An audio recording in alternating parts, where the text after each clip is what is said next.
আল্লাহ রাব্বুল ইজ্জা ওয়াল জালালের দরবারে শুকরিয়া জ্ঞাপনের পাশাপাশি আমি আজকের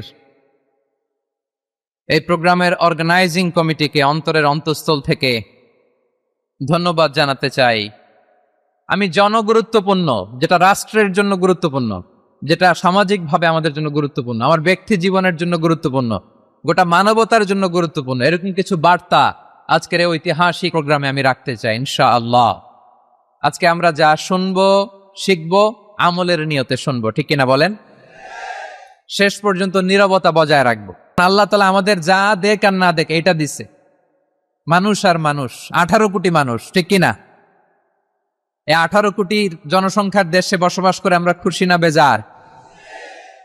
খুশি হইতে হবে, বেজার হইেন না। জাপানের খবর জানেন? তাদের গ্রোথ রেট নিচের দিকে, উল্টো।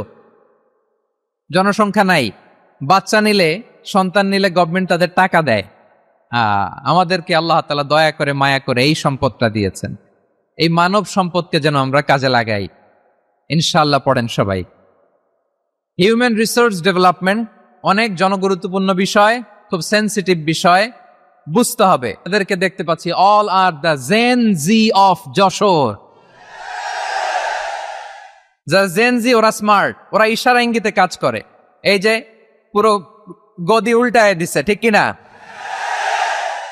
24-এর ছাত্র নাগরিক অভ্যুত্থান আমাদের দেখিয়ে দিচ্ছে কিভাবে চোখের ইশারায় গদি উল্টে দিতে হয়। তো এই জেনজিদের নিয়ে বসেছি, ওরা তো স্মার্ট, ওরা ডিস্টার্ব করবে না।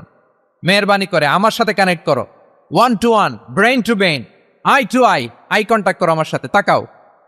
কষ্ট হলো আমার দিকে তাকাও, আওয়াজ করা যাবে না, আমার দিকে তাকাও। প্রিয় ভাইয়েরা, হিউম্যান রিসোর্স ডেভেলপমেন্টের ব্যাপারে কিছু কথা বলবো। এই যে আমাদের বিশাল জনসংখ্যা, এই জনসংখ্যাকে কি করে জনসম্পদে রূপান্তরিত করা যায় এ ব্যাপারে কথা বলবো। আমি সূরাতু বনী ইসরাইলের 70 নম্বর আয়াত তেলাওয়াত করেছি। এই আয়াতের আলোকে কিছু কথা আমি আপনাদের সামনে বলবো। আল্লাহ তাআলা ইরশাদ করছেন, ওয়ালাকাদ কাররামনা বনী আদম ওয়া হামালনাহুম ফিল বাররি ওয়াল বাহরি ওয়া রাযাকনাহুম মিনাত তাইয়্যিবাত وَفَضَّلْنَاهُمْ عَلَى كَثِيرٍ مِّمَّنْ خَلَقْنَا تَفْضِيلًا। পড়েন আল্লাহু আকবার। রব্বুল আলামিন বলেন, ওয়ালাকাদ কাররামনা বনী আদম, আমি বনী আদমকে সম্মানিত করেছি, বনী আদমকে মর্যাদা দিয়েছি। ওয়া হামালনাহুম ফিল বাররি ওয়াল বাহর, বনী আদমকে জলে স্থলে এবং সমুদ্রে চলাচলের বাহন দিয়েছি। ওয়া রাযাকনাহুম মিনাত তাইয়্যিবাত, তাদেরকে পবিত্র রিজিকের বন্দোবস্ত করেছি। ওয়া ফাদ্দালনাহুম আলা কাসীরিম মিম্মান খালাকনা তাফদীলা, আর আমি আল্লাহ যাদেরকে সৃষ্টি করেছি তাদের মধ্য থেকে বনী আদমকে আমি শ্রেষ্ঠ বানিয়েছি। আমরা শ্রেষ্ঠ, আমরা আশরাফুল মাখলুকাত। আমরা কি? এই যে এমনি চিল্লাচিল্লি করে, জিজ্ঞেস করলে বলে না আমরা আশরাফুল মাখলুকাত। আমরা কি? শ্রেষ্ঠ, সবার চেয়ে সেরা। আমাদের মতো করে আল্লাহ কাউকে বানায় নাই। 2 পায়ে ভর করে, শির দ্বারা এরকম স্ট্যান্ড রেখে মাথা উঁচু করে দাঁড়াতে পারে এরকম কোন প্রাণী পৃথিবীতে আছে? এজন্য আল্লাহ বলেন, ওয়ালাকাদ কাররামনা বনী আদম, আমি বনী আদমকে সম্মানিত করেছি, তাদেরকে আমি মর্যাদা দিয়েছি। তাদেরকে আমি যত মর্যাদা দিয়েছি আমার কোন সৃষ্টিকে এত মর্যাদা দেই নাই। পড়েন সুবহানাল্লাহ। I have dignified the status of the sons of Adam, আদমের সব সন্তানের মর্যাদা আমি বাড়িয়েছি। আল্লাহ এখানে বলেননি ওয়ালাকাদ কাররামনাল মুমিনিন, আমি মুমিনের মর্যাদা বাড়িয়েছি, বলেছেন? আল্লাহ এখানে বলেন নাই ওয়ালাকাদ কাররামনাল মুসলিমিন, আমি মুসলিমের মর্যাদা বাড়িয়েছি। আল্লাহ বলেছেন ওয়ালাকাদ কাররামনা বনী আদম, আমি বনী আদমের সম্মান বাড়িয়েছি। হোক সে মুমিন কিংবা কাফের, মুসলিম কিংবা মুশরিক, আস্তিক কিংবা নাস্তিক, আরব কিংবা অনারব, যেই হোক না কেন, আদম সন্তান সবগুলার মর্যাদা বাড়ায় দিয়েছে কে? সবার মর্যাদা আল্লাহ বাড়িয়েছে। মানুষ হিসেবে মর্যাদা।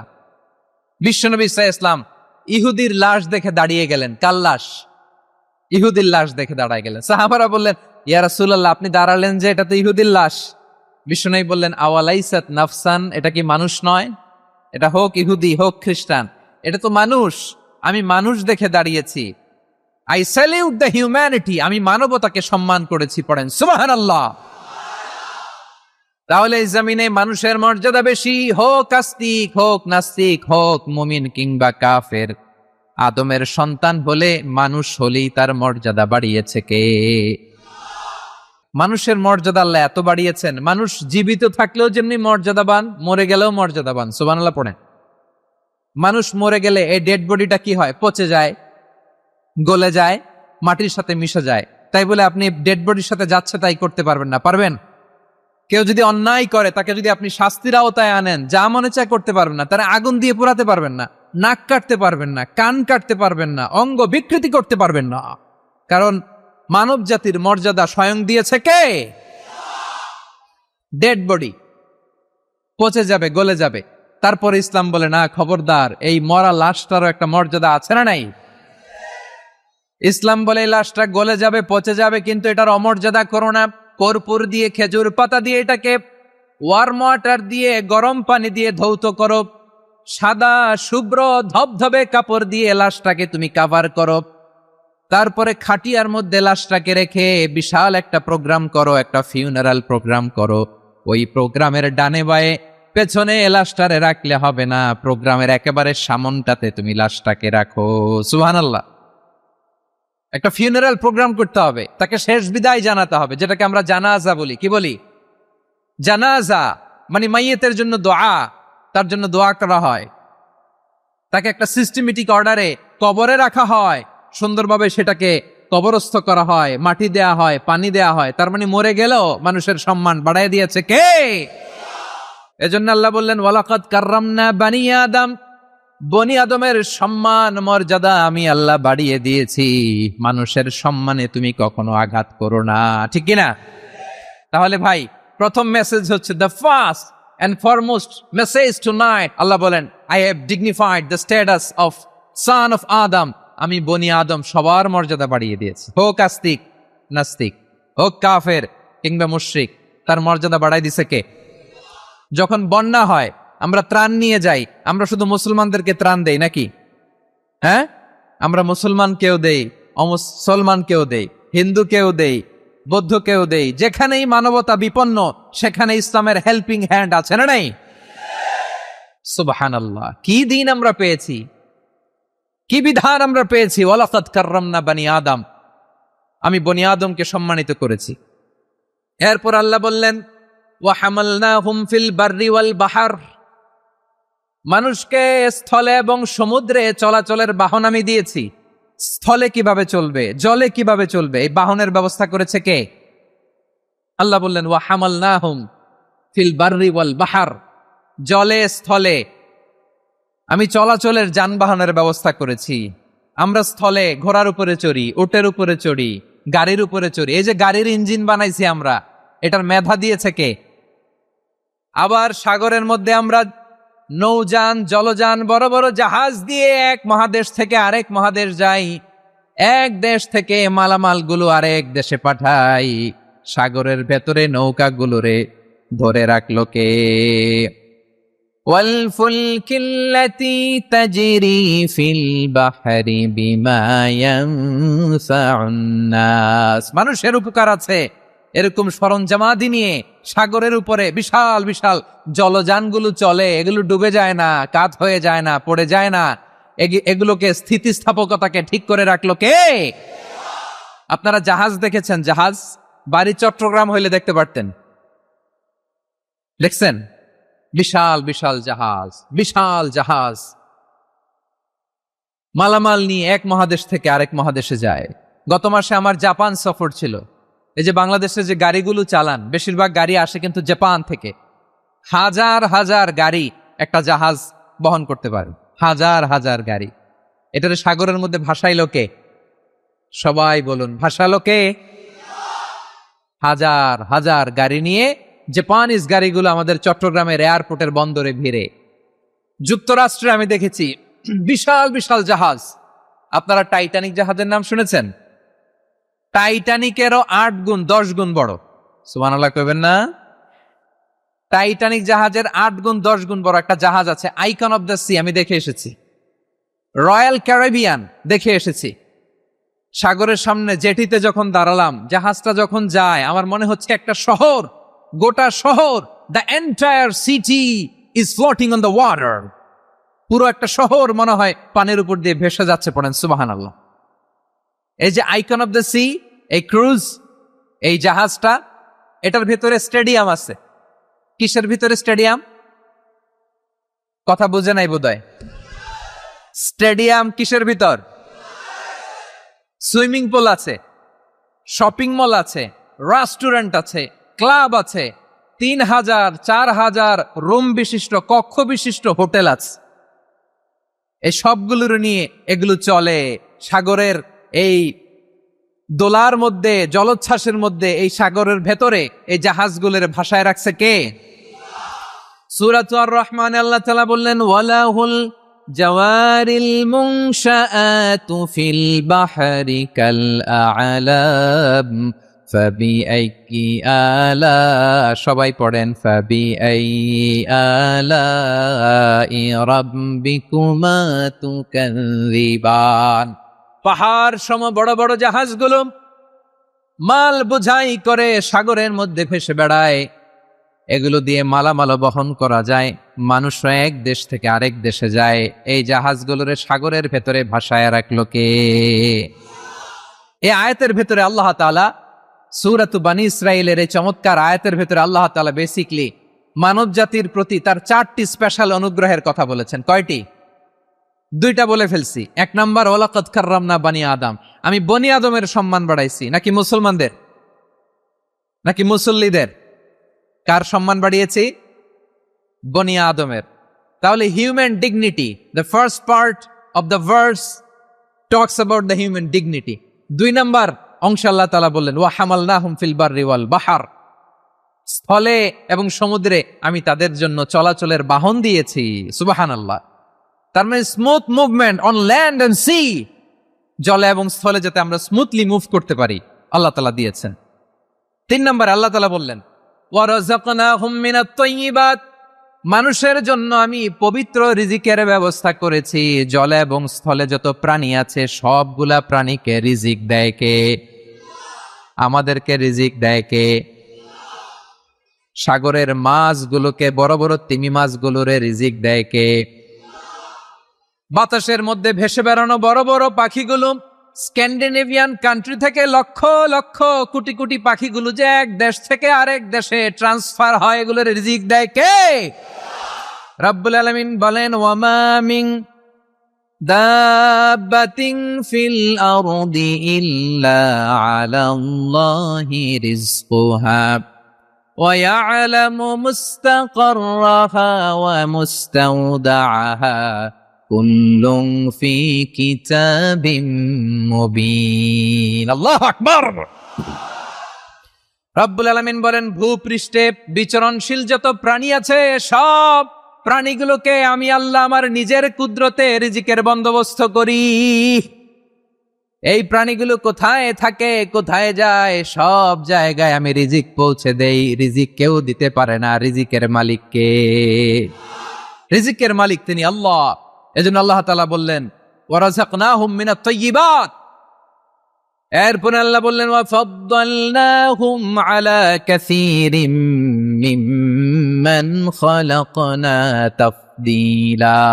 আমি যত প্রাণী সৃষ্টি করেছি সকল প্রাণীর মধ্যে মানুষের মর্যাদা, শ্রেষ্ঠত্ব আমি দিয়েছি। সুবহানাল্লাহ পড়ে। তাহলে 1 নম্বরে আল্লাহ বললেন, আমি বনী আদমের মর্যাদা বাড়ালাম। এরপরে বললেন, স্থলে এবং সমুদ্রে চলাচলের জন্য যানবাহন দিলাম। 3 নম্বরে আল্লাহ বললেন, পবিত্র রিজিকের ব্যবস্থা করে দিলাম। এরপরে আল্লাহ বললেন, যত প্রাণী আছে, সৃষ্টি আছে, সবগুলার উপরে আমি মানুষকে শ্রেষ্ঠত্ব দিলাম। সুবহানাল্লাহ। তাহলে সবচেয়ে বেশি শ্রেষ্ঠত্ব মানুষের। কার? মানুষের। শুধু তাই নয় প্রিয় ভাইয়েরা, আকাশ এবং জমিনে যা কিছু আছে সবকিছু মানুষের জন্য, মানুষের কল্যাণে, মানুষের প্রয়োজনে, মানুষের বশীভূত করে সৃষ্টি করেছেন কে? রব্বুল আলামিন বলেন, হুয়াল্লাযী খালাকা লাকুম মা ফিল আরদি জামিআ, এই জমিনের মধ্যে যা কিছু আমি আল্লাহ সৃষ্টি করেছি সব কিছু আমি মানুষের জন্য সৃষ্টি করেছি। পড়েন সুবহানাল্লাহ। হুয়াল্লাযী খালাকা লাকুম মা ফিল আরদি জামিআ, যা আছে সব আমাদের জন্য, সব আমাদেরকে সার্ভিস দেওয়ার জন্য, আমাদের উপকারের জন্য, আমাদের কল্যাণের জন্য। আওয়াজ করে সবাই পড়ুন আল্লাহু আকবার। অন্য আয়াতে আল্লাহ বললেন ওয়াসাখখারা লাকুম মা ফিস সামাওয়াতি ওয়া মা ফিল আরদি জামিআম মিন ইন্না ফি যালিকা লাআয়াতিন লিকাউমি ইয়াতাফাক্কারুন। প্রথম আয়াতে আল্লাহ বললেন জমিনে যা আছে সব তোমাদের কল্যাণে আমি সৃষ্টি করলাম। এরপরে আল্লাহ বললেন আকাশেও যা আছে সব তোমাদের জন্য সৃষ্টি করলাম, তোমাদের অনুগত বানায় দিলাম। পড়েন সুবহানাল্লাহ। মানুষের কি ব্রেইন দেখেন, মানুষ জমিন ছেড়ে আকাশে চলে যায়। পাখি দেখে মানুষের শখ হলো পাখি যেহেতু উঠতে পারে আমরাও পারবো। অরবিল রাইট, উইলবার রাইট, দুই ভাই মিলে আঁকাঝোঁকা করতে করতে করতে করতে প্লেন বানায় ফেললো। কোন সুবহানাল্লাহ। এখন পাখিও ওরে, আমরাও ওরি। এরপরেই মানুষের কৌতূহল থামে না এখানে, মানুষ চলে গিয়েছে চাঁদে। কোথায় গেছে? এখন কিন্তু চাঁদে জমি বিক্রি হয় জানেন। পৃথিবী নিয়ে মারামারি শেষ, রাশিয়া আমেরিকা এখন ধরছে চাঁদ আর মঙ্গল গ্রহ। এখন চাঁদে জমি বিক্রি হয়, মঙ্গলে জমি বিক্রি হয়।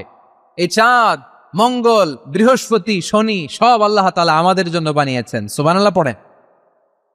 মানুষ সাগরের উপরে চড়ে, শূন্যে ভেসে বেড়ায়, পাহাড় কেটে সুড়ঙ্গ বানায়, টানেল বানায়। মানুষ ব্রডব্যান্ডের লাইন নিয়ে যায় সাগরের ভেতর দিয়ে, এক দেশ থেকে আরেক দেশে, এক মহাদেশ থেকে আরেক মহাদেশে। সুবহানাল্লাহ পড়েন। তার মানে গোটা বিশ্বের সব কিছুর উপরে control, superiority over all creatures, সব কিছুর উপর কন্ট্রোল, মনিটরিং, নিয়ন্ত্রণ, এটা প্রতিষ্ঠা করে দিয়েছে কে? এজন্যই মানুষের শ্রেষ্ঠত্ব। ওয়ালাকাদ কাররামনা বানি আদম, আমি বনি আদমের সম্মান বাড়িয়েছি, মর্যাদা আমি বাড়িয়ে দিয়েছি এই কারণে, কারণ মানুষ সবকিছুর উপর নিয়ন্ত্রণ নিতে পারে। মানুষকে নিয়ে এই কোরআনের সব আলোচনা, মানুষকে নিয়ে এই কোরআনের সব। তাই কোরআনের কেন্দ্রীয় আলোচ্য বিষয় হচ্ছে মানুষ। কোরআনের কেন্দ্রীয় আলোচ্য বিষয় কি? বুঝে থাকলে সবাই বলবেন কোরআনের কেন্দ্রীয় আলোচ্য বিষয় কি? এই যে আমি মূল আলোচনায় যাচ্ছি এখন। কেন মানুষ কোরআনের কেন্দ্রীয় আলোচ্য বিষয়? আওয়াজ করে বলুন, কোরআনের কেন্দ্রীয় আলোচ্য বিষয় কি? সবাই বলেননি। এতগুলো মানুষ উত্তর দিলে এতটুকু আওয়াজ হয়, অন্তত আমি বিশ্বাস করি না। আওয়াজ করে বলো, কোরআনের কেন্দ্রীয় আলোচ্য বিষয় কি? মানুষ। এই মানুষ কোরআনের কেন্দ্রীয় আলোচ্য বিষয়। মানুষকে আল্লাহ স্বাধীনতা দিয়েছেন। ফামান শাআ ফালইউমিন ওয়া মান শাআ ফালইয়াকফুর। চাইলে মুমিন হতে পারো, চাইলে কাফের হতে পারো, তোমার ইচ্ছা। তবে জেনে রাখো, মুমিন হলে পাবা জান্নাত, কাফির হলে পাবা জাহান্নাম। নাও দ্য ডিসিশন ইজ ইয়ার্স। সিদ্ধান্ত তোমার, জান্নাতে যাবা না জাহান্নামে যাবা। কই যেতে চান, জান্নাতে না জাহান্নামে? ডান দিকে না বাম দিকে? ডানপন্থী না বামপন্থী? চিল্লা চিল্লি না চুপচাপ? চুপচাপ কয়ে আবার চিল্লাচিল্লি শুরু করে দিস। মাশাআল্লাহ। তাহলে কোরআনের কেন্দ্রীয় আলোচ্য বিষয় মানুষ। আমার সাথে থাকতে হবে, তোমাদেরকে নিয়ে আমি আলোচনা শেষ পর্যন্ত যাব। অনেক গুরুত্বপূর্ণ কথা বাকি আছে, আমাকে সহযোগিতা করতে হবে। মাশাআল্লাহ, এই তো ঠান্ডা হয়েছে। হ্যাঁ ঠিক আছে, ঠিক আছে, ঠিক আছে। মানুষকে আল্লাহ এত স্বাধীনতা দিয়েছেন, মানুষ চাইলে অনেক ভালো হইতে পারে। ভালোর রাস্তাও খোলা, খারাপ হওয়ার রাস্তাও খোলা। ভালো হইলে মানুষ অনেক ভালো, খারাপ হইলে অনেক খারাপ। ভালো হইলে সবচেয়ে ভালো, খারাপ হইলে সবচেয়ে খারাপ। এজন্য সিদ্ধান্ত আপনাকে নিতে হবে। আল্লাহ তাআলা বলছেন, লাকাদ খালাকনাল ইনসানা ফি আহসানি তাকওয়িম সুম্মা রাদাদনাহু আসফালা সাফিলিন। আমি মানুষকে অনেক সুন্দর অবয়বে, সুন্দর আকৃতিতে সৃষ্টি করেছি। তার শুধু চেহারার ডিজাইনটাই সুন্দর নয়, তার ব্রেনটা বড্ড সুন্দর, তার মানসিকতা বড্ড সুন্দর, তার সৃজনশীলতা বড্ড সুন্দর। পড়েন সুবহানাল্লাহ। আমাদের চেহারা অবয়ব ডিজাইন যে সুন্দর তা না, আমাদের ব্রেনটা অনেক সফিস্টিকেটেড ব্রেন, অনেক সফিস্টিকেটেড। এই 1.5 কেজি ব্রেন ইউজ করে মানুষ গোটা বিশ্বে সভ্যতা বিনির্মাণ করেছে, ঠিক কিনা? এই ব্রেন আল্লাহ তাআলা আমাকে দিয়েছে। এটারে কাজে লাগালে, আপনার 6 সেন্স কাজে লাগালে আপনি অনন্য মানুষ হয়ে উঠবেন, মহামানবে রূপান্তরিত হবেন। মানুষ হতে পারে, চাইলেই মহামানব হতে পারে। আবার যদি মানুষ চায় খারাপও হতে পারে। আল্লাহ বললেন শুধু ভালোই না, ভালো হতে চাইলে অনেক ভালো তুমি হতে পারো, আবার খারাপ হতে চাইলে অনেক খারাপ তুমি হতে পারো। সুম্মা রাদাদনাহু আসফালা সাফিলিন।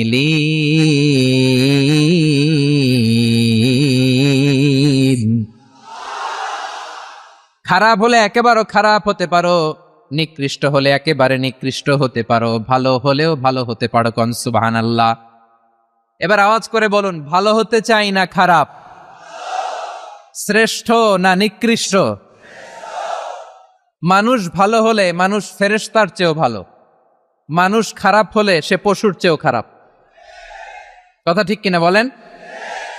ভালো হলে ফেরেশতার চেয়েও ভালো, খারাপ হলে পশুর চেয়েও নিকৃষ্ট।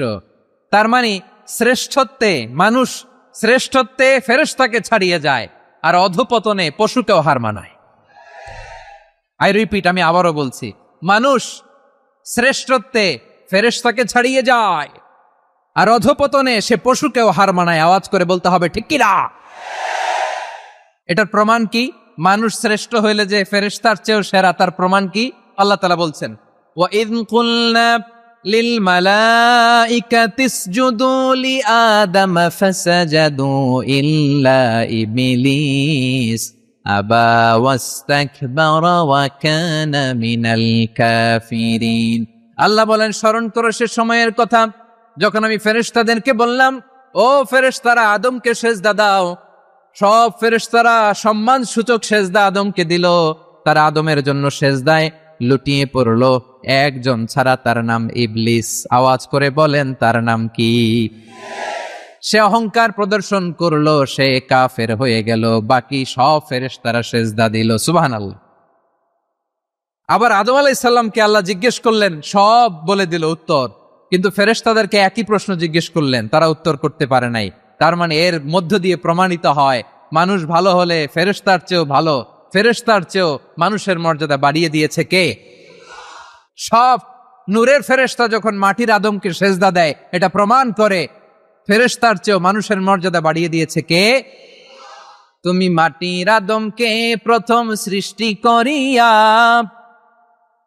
ঘোষণা করিয়া দিলে শ্রেষ্ঠ বলিয়া, তাই তো নূরের ফেরেশতা করে আদমকে সেজদা। ঠিক কিনা বলেন? তাই তো নূরের ফেরেশতা করে আদমকে সেজদা, সবার চেয়ে সম্মান দিলে মাটির আদমকে। আল্লাহু আল্লাহু তুমি জাল্লে জালালুহু, শেষ করা তো যায় না গে তোমার গুণগান। পড়েন না? পড়েন। আল্লাহু আল্লাহু তুমি জাল্লে জালালুহু, শেষ করা তো যায় না গে তোমার গুণগান। আল্লাহু আল্লাহু আল্লাহু আকবার। আদমের মর্যাদা বেশি, মানুষের মর্যাদা বেশি, মানুষ শ্রেষ্ঠ, তার প্রমাণ নূরের ফেরেশতা মাটির আদমকে সেজদা করে। আওয়াজ করে বলেন ঠিক কি না? তাহলে মানুষ ভালো হলে ফেরেশতার চেয়ে ভালো। আবার মানুষ যদি খারাপ হয়, সে পশুর চেয়েও খারাপ, অধপতনে পশুত্বকে হার মানায়। তার প্রমাণ, তার প্রমাণ কি? তার প্রমাণ দেখবেন পত্রিকায়, পত্রিকায় নিউজ পেপারে মাঝে মাঝে এরকম দেখা যায়, এক মানুষ আরেক মানুষকে হত্যা করে 20 টুকরা করে বস্তার ভেতরে ভরেছে। আপনারা এই নিউজ পড়েন নাই না? দেখেন নাই? দেখছেন? মানুষ মানুষকে হত্যা করে কয় টুকরা? জোরে বলেন। এখানেই ক্ষান্ত হয় না, আবার কোথায় ভরছে? বস্তার ভেতরে। আচ্ছা, বুঝে থাকলে আওয়াজ করে বলেন, কোনদিন শুনছেন একটা হাতি আর একটা হাতিকে হত্যা করে 20 টুকরা করছে, এরপরে বস্তার ভিতরে ভরছে? হইছে? তাহলে দেখেন, মানুষ যদি খারাপ হয় সে পশুকেও হার মানায়। চিল্লায় বলো ঠিক কিনা? এমনও দুশ্চরিত্র মানুষ আছে যার বদ নজর থেকে যার নজর থেকে 6 মাসের ছোট্ট মেয়ে থেকে শুরু করে 80 বছরের বৃদ্ধারাও নিরাপদ নয়। পশুকেও হার মানে। মানুষের ঘর জ্বালিয়ে পুড়ে মেসাকার করে দেয়, জনপদের পর জনপদ জ্বালায় দেয়, এরকম আছে না নাই? এরা মানুষ? আওয়াজ করে বলেন, এরা মানুষ না। প্রিয় ভাইয়েরা, চোখ কান নাক মুখ থাকলেই মানুষ না। যা সামনে দেখেন এগুলো সব মানুষ না, এগুলো জনসংখ্যা। এগুলো কি?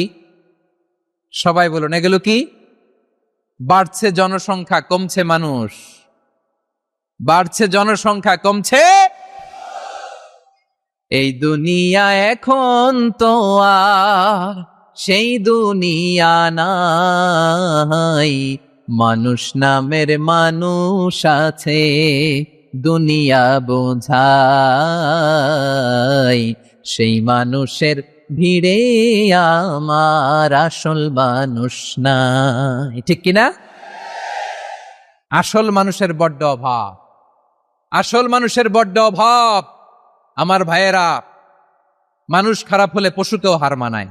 উপর থেকে যারা মারতেছে এরাও মানুষ, যাদেরকে মারলো তারাও। তার মানে মানুষে মানুষে পার্থক্য আছে না? নেই? মানুষে মানুষে পার্থক্য আছে। নাক কান চোখ মুখ থাকলেই মানুষ নয়। বাড়ছে জনসংখ্যা, কমছে মানুষ। চিল্লায় বলো ঠিক কিনা? তাহলে আমরা বুঝলাম, মানুষ ভালো হলে অনেক ভালো, খারাপ হলে অনেক খারাপ। আসন্ন 3 দিন ব্যাপী এই তাফসিরুল কোরআনের ঐতিহাসিক প্রোগ্রাম থেকে আমরা সিদ্ধান্ত নেই, আমরা ভালো মানুষ হব নাকি খারাপ মানুষ হব। কলিজা থেকে, প্রাণ থেকে আওয়াজ করে সবাই বলুন, ভালো মানুষ নাকি খারাপ মানুষ? ভালো মানুষ হইতে হবে। ভালো মানুষ যারা জগৎটাকে এনলাইটেন করবে, যারা এনলাইটেন করবে, যারা সত্যের বীর সেনানী হয়ে দাঁড়াবে, যারা সত্যের পক্ষে কথা বলবে, যারা জালিমের মসনদকে ভেঙে খান খান করে দেবে। এরকম হওয়ার দরকার আছে না নাই? এরকম ভালো মানুষ আমরা হতে চাই কি চাই না? মানুষকে যত্ন নিলে মানুষ যে কত ভালো হয় আপনি কল্পনাও করতে পারবেন না।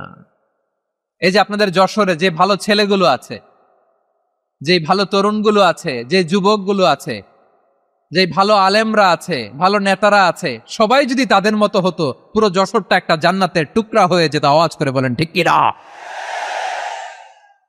মানুষকে নার্চারিং করলে, মানুষকে পলিশ করলে, মানুষকে গ্রুমিং করলে, মানুষকে সঠিক তারবিয়া দিলে মানুষ অনন্য হয়ে ওঠে। প্রতিটি মানুষ অনন্য। আমি অনন্য, আপনি অনন্য, আমরা সবাই অনন্য। সুবহানাল্লাহ বলেন। মানুষকে আল্লাহ তাআলা দিয়েছেন অসীম ক্ষমতা, অসীম ক্ষমতা। সুবহানাল্লাহ। একটা মানুষ পারে না এমন কিছু নাই, একটা মানুষ পারে না এমন কিছু নাই।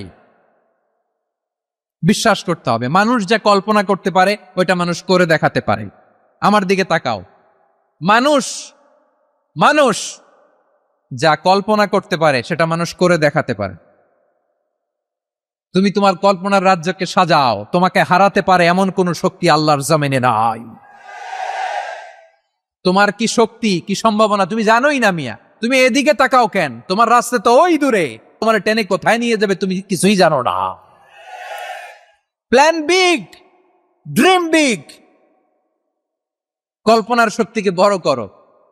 মানুষ যা কল্পনা করতে পারে মানুষ তা করে দেখাতে পারে।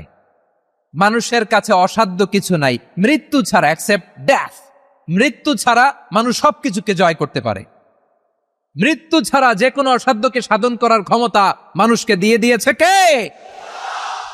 হারার জন্য তোমার জন্মই হয় নাই, তোমার জন্ম হয়েছে জিতার জন্য, বিজয়ের জন্য তোমার জন্ম। মানুষের শুরুটাই হয় বিজয় দিয়ে। আওয়াজ করে বলো, মানুষের শুরু হয় কি দিয়ে? আমরা যখন আমার পিতার পৃষ্ঠদেশে ছিলাম, পিতার পৃষ্ঠদেশ থেকে শুক্রাণু যখন মায়ের গর্ভদেশে যেয়ে পড়ে, কতটা শুক্রাণু ভ্রমণ শুরু করে জানো? 20 কোটি শুক্রাণু।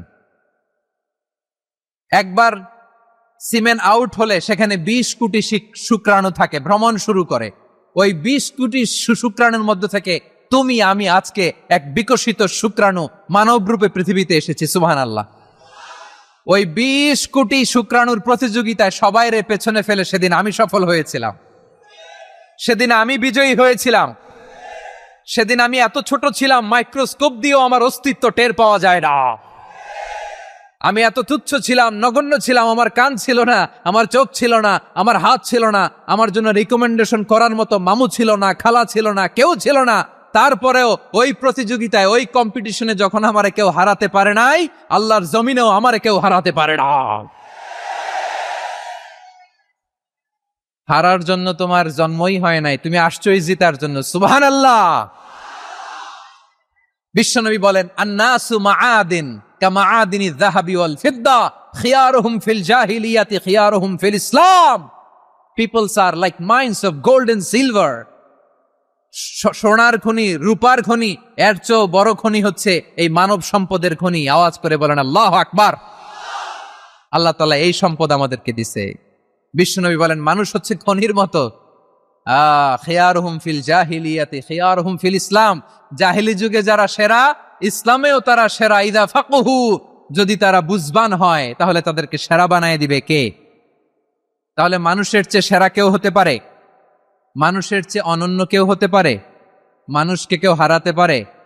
আওয়াজ করে বলো, তোমাকে কেউ হারাতে পারবে? এই সাহস জাগছে আজকের আলোচনা থেকে। আমি তুমি অনন্য, আমাকে তোমাকে হারায় দেওয়া এত সহজ না, ঠিক কিনা? একটা কথা জীবনের সাথে সেট করে নিতে হবে, আমি জিতি নয় শিখি, আমি কখনো হারি না। জীবনের সাথে সেট করে নাও, জেনজি অফ জেসর, আমি কখনো হারি না, আমি হয় জিতি নয় শিখি। চিল্লায় বলো ঠিক কিনা? আমি কখনো হারি না, আমার হারানো এত সোজা না। কি সাহস জাগছে? বুকে সাহস জাগছে? তাকবীর পড়ো, লিল্লাহে তাকবীর। তাহলে বিশ্বনবী বললেন, নাসু মাআদিন, মানুষ হচ্ছে খনি। এই ধাক্কা ধাক্কি, আমি জানি এগুলো ভালোবাসার ধাক্কা ধাক্কি, এজন্য আমি সহ্য করে নেই। এগুলো যে ভালোবাসার ধাক্কা ধাক্কি, এটা আমরা বুঝি। পৃথিবীর কোন আইন, সিকিউরিটি প্রটোকল দিয়ে এটারে মানানো যাবে না, কারণ এটা তো ভালোবাসা, লাভ। লাভ কোন আইন কানুন দিয়ে বাধা যায় না, মানানো যায় না, ঠিক কিনা বলো?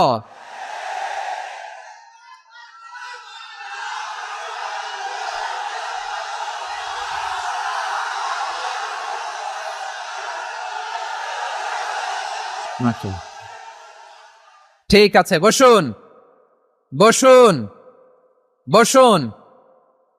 আল নাসু মাআদিন, মানুষ হচ্ছে খনি। এই খনির যত্ন নিতে হবে। আমার মা বাবা যারা এসেছেন, আপনার ছেলে মেয়ের যত্ন নেন। আপনার ছেলের মধ্যে যে কি পটেনশিয়াল আপনি জানেন না। আপনার এই ছোট্ট অবুজ ছেলেটাই আগামী দিনের শায়েখ আহমদুল্লাহ হবে। আপনার হেফজখানায় পড়া ওই ছোট্ট ছেলেটাই আগামী দিনের আল্লামা মামুনুল হক হবে। আপনার ওই ছেলেটা আব্দুল হাই সাইফুল্লাহ হবে। এভাবে বড় বড় আলেম হবে, তারা যুগশ্রেষ্ঠ আলেম হবে। সেই একদিন এই বাংলাদেশের পার্লামেন্টে যে বক্তব্য দিয়ে কথা বলবে। আপনি জানেন না, কাউকে ছোট করবেন না আপনি। ওর কনফিডেন্স আপনি কমাবেন না, আপনি কমাতে পারেন না। প্যান্ডেলে আমার যে মা বোনেরা আছেন, ছেলে মেয়েদেরকে কখনো ছোট করে কথা বলবেন না। ও যে কোথায় যাবে আপনি জানেন না। আপনি মা হয়ে তাকে সাহস দিবেন, তার কল্পনার জগৎটাকে সাজাতে তাকে উৎসাহিত করবেন, ঠিক কিনা বলেন? আর আমার প্যান্ডেলের আমার প্রিয় শ্রদ্ধাশীলা মায়েরা বোনেরা, আপনারা তো আরো দামি সম্পদ। বিশ্বনবী বল, কুল্লু হামাচা, আল্লাহ আল্লাহ আল্লাহ। বিশ্বনবীর কথার ওজন দেখেন। আর দুনিয়া কুল্লু হামাচা ওয়া খায়রু মাতা'আদ দুনিয়াল মারআতুস সালিহা। বিশ্বনবী বলেন, দুনিয়ায় যা দেখো সব আল্লাহর দেওয়া অ্যাসেট, মানে সম্পদ। আর এত অ্যাসেটের ভিড়ে সবচাইতে শ্রেষ্ঠ সম্পদ হচ্ছে নেককার নারী। সুবহানাল্লাহ। ভাইয়েরা বোনের সাথে খারাপ আচরণ করো না, সন্তান মায়ের সাথে খারাপ আচরণ করো না। আমাদের মায়েরা আমাদের asset, they are our priceless asset. কারণ এই মায়েদের পেটে এসেছে আল্লাহর ওলিরা। এই মায়েদের পেটে এসেছে খান জাহান আলী, এই মায়ের পেটে এসেছে শাহজালাল ইয়ামানি, এই মায়ের পেটে এসেছে আল্লাহর সব নবীরা। নাকি নবীরা আকাশ থেকে ধপ করে জমিনে নেমে আসছে? মায়ের পেটে আসছে। এই মায়ের পেটগুলো খনি।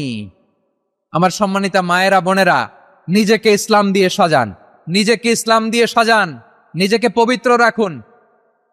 নিজের আব্রু ইমান ইজ্জতের হেফাজত করুন, কোরআন পড়ুন, সুন্নাহ পড়ুন। আপনি জানেন না আপনার গর্ভে কে আসছে, কোন ক্ষণজন্মা পুরুষকে আল্লাহ তাআলা আপনার গর্ভে পাঠাবে আপনি জানেন না। মায়েরা নিজেদেরকে পবিত্র রাখুন, ইসলাম চর্চা করুন, কোরআন চর্চা করুন, নৈতিকতা দিয়ে নিজেকে সাজান। জেনজি, নিজেদেরকে প্রস্তুত রাখো আগামীর বাংলাদেশের জন্য। নৈতিকতা, মোরালিটি, ভ্যালিউজ দিয়ে নিজেকে সাজাও, ইসলাম দিয়ে নিজেকে সাজাও, কারণ আগামীর বাংলাদেশ ইসলামের বাংলাদেশ। বাংলাদেশের আসল পরিচয় ইসলাম। বাংলাদেশের আসল পরিচয় কি? সবাই বলে না। বাংলাদেশের আসল পরিচয় কি? এই ইসলাম নিয়ে আমরা সংসদ ভবন সাজাবো, রাজি আছি না নাই? শেকড় ভুলে যাওয়া যাবে না। আমরা ধাপে ধাপে শারিয়া আইনের দিকে যাব ইনশাআল্লাহ, কিন্তু জঙ্গিবাদ দিয়ে নয়, কট্টরপন্থা দিয়ে নয়। আমরা ইন্টেলেকচুয়ালি, গ্রাজুয়ালি, ধাপে ধাপে শারিয়া আইনের দিকে মুভ করব ইনশাআল্লাহ। বলো লিল্লাহি তাকবীর। এদেশের আসল পরিচয় সবাই বলে না, আওয়াজ করে, এদেশের আসল পরিচয়। এদেশে আজান শুনে সূর্য ওঠে শহর গ্রামে, এদেশে আজান শুনে সূর্য ডোবে সন্ধ্যা নামে, এদেশে সকল কাজে সবাই বলে বিসমিল্লাহ, এদেশে ভালো কিছু দেখে শুনে হাসি মুখে সবাই বলে মাশা আল্লাহ, সুবহানাল্লাহ, সুবহানাল্লাহ, সুবহানাল্লাহ, সুবহানাল্লাহ, সুবহানাল্লাহ, সুবহানাল্লাহ, সুবহানাল্লাহ, সুবহানাল্লাহ। ও নবীন তরুণ, তোমার কিসের এত ভয়? জেনে রেখো বাংলাদেশের আসল পরিচয়। বাংলাদেশের আসল পরিচয় ইসলাম। আওয়াজ তুলে বলো, আসল পরিচয় কি? এদেশে পরস্পরে দেখা হলে দেয় সালাম, এদেশে আমজনতার হৃদয় জুড়ে পাক্কালাম, ঠিক কি না? এদেশে বিপদ এলে সর্বজনে সর্বক্ষণে দোয়া পড়ে ইন্না লিল্লাহ, সুবহানাল্লাহ, সুবহানাল্লাহ, সুবহানাল্লাহ, সুবহানাল্লাহ।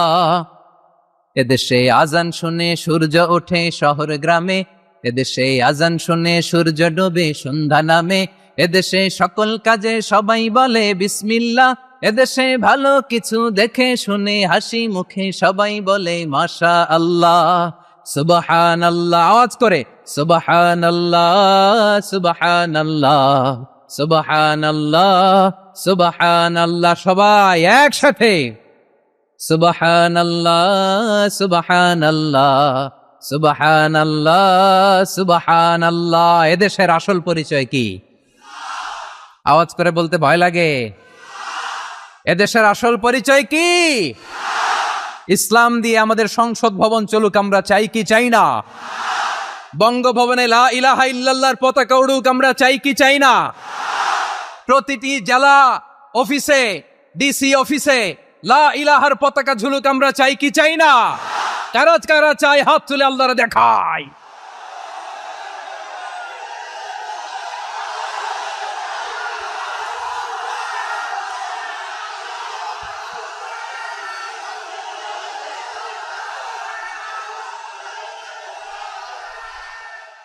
মাশাআল্লাহ, মাশাআল্লাহ, মাশাআল্লাহ, মাশাআল্লাহ।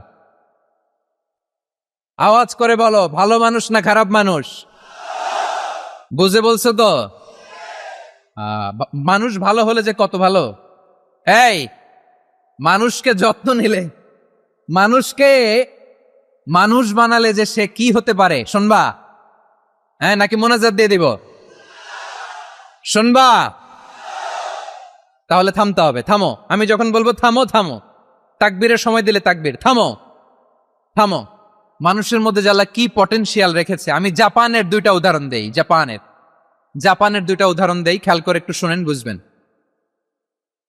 আল্লাহ, 2022 সালে জাপানের সাথে জার্মানির খেলা, ফিফা ওয়ার্ল্ড কাপ 2022। এক পক্ষে জাপান, আরেক পক্ষে কোন দেশ? কথা শোনে নাই। এক পক্ষে কোন দেশ, আরেক পক্ষে সবাই, এক পক্ষে আরেক পক্ষে। ওই খেলায় জিতেছিল জাপান, জিতেছিল 22 সালের এই ফিফা ওয়ার্ল্ড কাপে জাপান ফুটবল খেলায় জিতে as a part of their celebration তারা খেলার পরে পুরো স্টেডিয়ামটারে ক্লিন করে, the fan base of Japan. লক্ষ লক্ষ মানুষ খেলা দেখতে যায়, তো এত ডাস্টবিনও তো নাই, তো যারা ডাস্টবিনে জায়গা পায় নাই তারা এই যে চকলেটের প্যাকেট, পানির বোতল, চিপসের প্যাকেট তারা এদিকে সেদিকে রেখে দিয়েছে। জাপানের ভক্তরা, জাপানের ফলোয়াররা as a part of their celebration তারা খেলার পরে পুরো স্টেডিয়ামের সব ময়লা আবর্জনা ক্লিন করে তারপরে বিদায় নিয়েছে। তাদেরকে কি ক্লিন করার দায়িত্ব দেওয়া হয়েছিল? জাপানের যে ছেলেরা খেলা দেখতে গেছিল ওদেরকে কি ক্লিন করার দায়িত্ব দিছিল? তারা কি স্টেডিয়ামের পরিচ্ছন্নতা কর্মী? তাদের আকল, তাদের সিক্স সেন্স তাদেরকে বলেছে। ছোটবেলা থেকে জাপান গভর্নমেন্ট ওদেরকে এত পরিচ্ছন্নতা শেখায়, ক্লিনলিনেস অ্যাওয়ারনেস ক্যাম্পেইন করায়। ক্লাসে আমি দেখেছি, ক্লাসে নিজের বেঞ্চ নিজে মুছে, ক্লাসের মাঝখানে একটা সময় দেয়, নিজের টেবিল নিজে মুছে, নিজের ক্লাসরুমটা নিজে পরিষ্কার করে। রাস্তাঘাটে একটা ধুলা নাই, ময়লা নাই, একটা টিস্যু নাই। খেলার পরে গোটা বিশ্বকে তাক লাগিয়ে দিয়েছে। জাপানের ফ্যানরা সবার রেখে যাওয়া গার্বেজ, টিস্যু, বোতল পরিষ্কার করে তারপরে স্টেডিয়াম থেকে বিদায় নিয়েছে। আমরা কেন এমন হইতে পারলাম না? আমরা কেন এমন হইতে পারলাম না? জাপানের যারা এগুলো করছে ওদের 3টা করে চোখ না? চোখ তো 3টা জাপানো লাগো, জাপানো লাগো। হাত তো 4টা, কান তো 6টা। হ্যাঁ, নাকি আমার মতো 2 হাত 2 কানওয়ালা মানুষ? চোখে দেখলে ওটা মানুষ না। চিন্তা করছেন? তার মানে জাপানিজদেরকে যে গ্রুমিং করে শিখানোর মাধ্যমে পরিচ্ছন্ন বানানো গেছে, ওরা যেমনি মানুষ আমরাও মানুষ। আমাদের সন্তানদেরকে শেখালে তারাও পারবে, পারবে কিনা? 2 নম্বর উদাহরণ বলি। চট্টগ্রাম ফেনীতে যারা গিয়েছেন, মেঘনা গোমতী ব্রিজ প্রকল্প নাম শুনছেন? মেঘনা একটা ব্রিজ পার হওয়া লাগে। এই মেঘনা গোমতী, এখানে 3টা ব্রিজ কাঁচপুর সহ, এই 3টা ব্রিজের নির্মাণ কাজ, রেনোভেশনের কাজ দেয়া হয়েছিল জাপানের একটা কোম্পানিকে। কাকে? জাপানের কোম্পানির নির্মাণ শেষে 738 কোটি টাকা বেঁচে গেছিল, এটা গভর্নমেন্টের হাতে দিয়ে তারা বিদায় নিয়েছে। কত টাকা? 738 কোটি টাকা। যত প্রাক্কলিত ব্যয় নির্ধারণ করা হয়েছে সব টাকা সরকার, তৎকালীন সরকার 2019-এর সরকার, কারা ছিল তো জানেন? এই 2019-এর সরকার তাদেরকে দিয়েছে।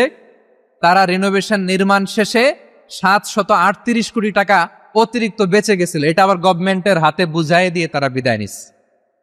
আমরা কেন এমন হইতে পারলাম না? জাপানের ওরাও মানুষ, আমরাও মানুষ, তার মানে মানুষে মানুষে পার্থক্য আছে না নাই? আচ্ছা, জাপানের 2টা উদাহরণ দিলাম, এবার আমার দেশের 2টা উদাহরণ দিব না? বাংলাদেশের 2টা উদাহরণ দেয়। 1 নম্বর উদাহরণ, আপনারা জানেন কক্সবাজার আমার একটা প্রোগ্রাম ছিল, তো হেলিকপ্টারে গিয়েছিলাম। ফেনী জেলা যখন পার হচ্ছি আমি দেখলাম 3টা উইন্ডমিল। উইন্ডমিল চিনেন তো? বিশাল পিলার, 3টা 4টা পাখা থাকে। বায়ু বিদ্যুৎ কেন্দ্র, বাংলাদেশের প্রথম বায়ু বিদ্যুৎ কেন্দ্র এটা। মহুরী প্রজেক্ট বলে ওটার, সম্ভবত মহুরী প্রজেক্ট।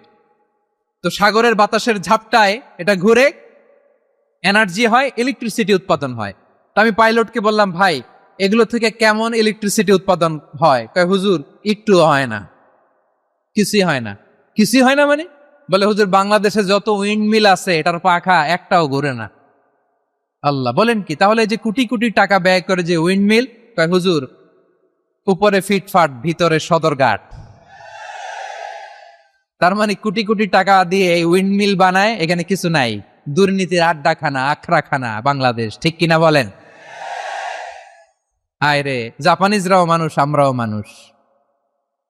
আমার এক নিকটাত্মীয় সরকারি চাকরিজীবী, উনি আমাকে বললেন, বাংলাদেশের আর একটা উদাহরণ দেখি।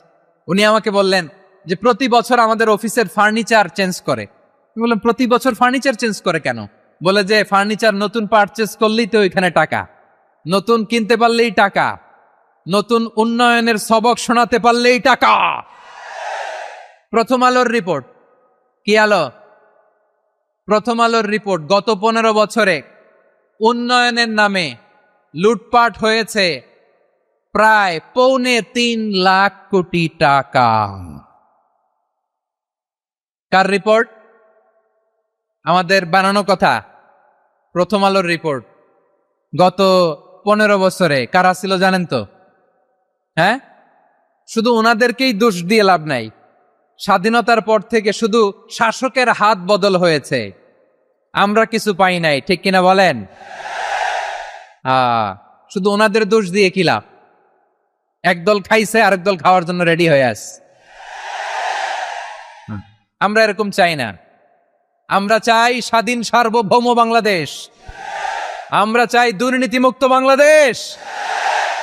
আমি নিউজটা যে কতবার পড়লাম, এটা কি সম্ভব? 3.25 লাখ কোটি টাকা লুটপাট, মানে লুটপাট করতে করতে এদেশের জনগণকে ফুটপাতে বসায় দিস। প্রিয় ভাইয়েরা, জাপানের মানুষও মানুষ, আমরাও মানুষ।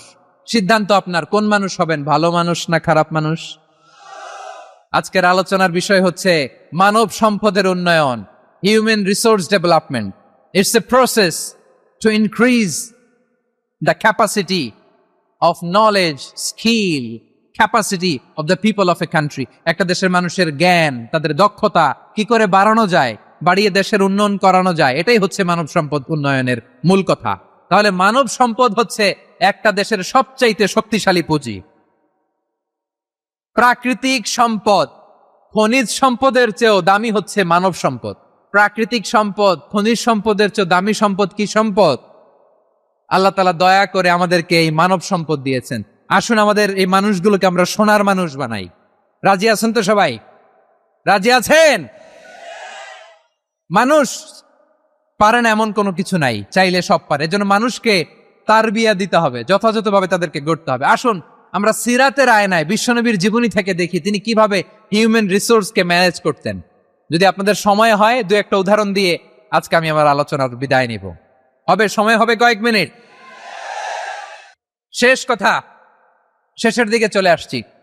বিষ্ণু ইসলাম কিভাবে হিউম্যান রিসোর্সকে ম্যানেজ করতেন, মজার কথা আছে কয়েকটা, বলে বিদায় নিব। বিশ্বনবী কিভাবে এই মানব সম্পদকে ম্যানেজ করতেন। বিশ্বনবী he was a very good talent hunter, চৌকস ট্যালেন্ট হান্টার ছিল। কার মধ্যে কি ট্যালেন্ট আছে দেখলেই বুঝে ফেলতেন। সুবহানাল্লাহ পড়বেন না? কি নবী আমরা পেয়েছি! He was a very good talent hunter. আমারও নবী, তিনি চৌকস ট্যালেন্ট হান্টার ছিলেন।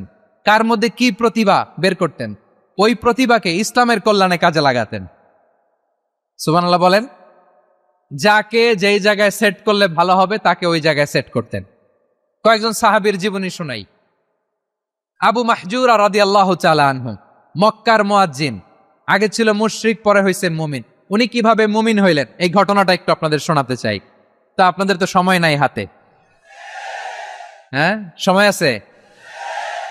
আবু মাহজুরা রাদিয়াল্লাহু তাআলা আনহু কিভাবে মুসলিম হলেন, আওয়াজ করে শুনেন।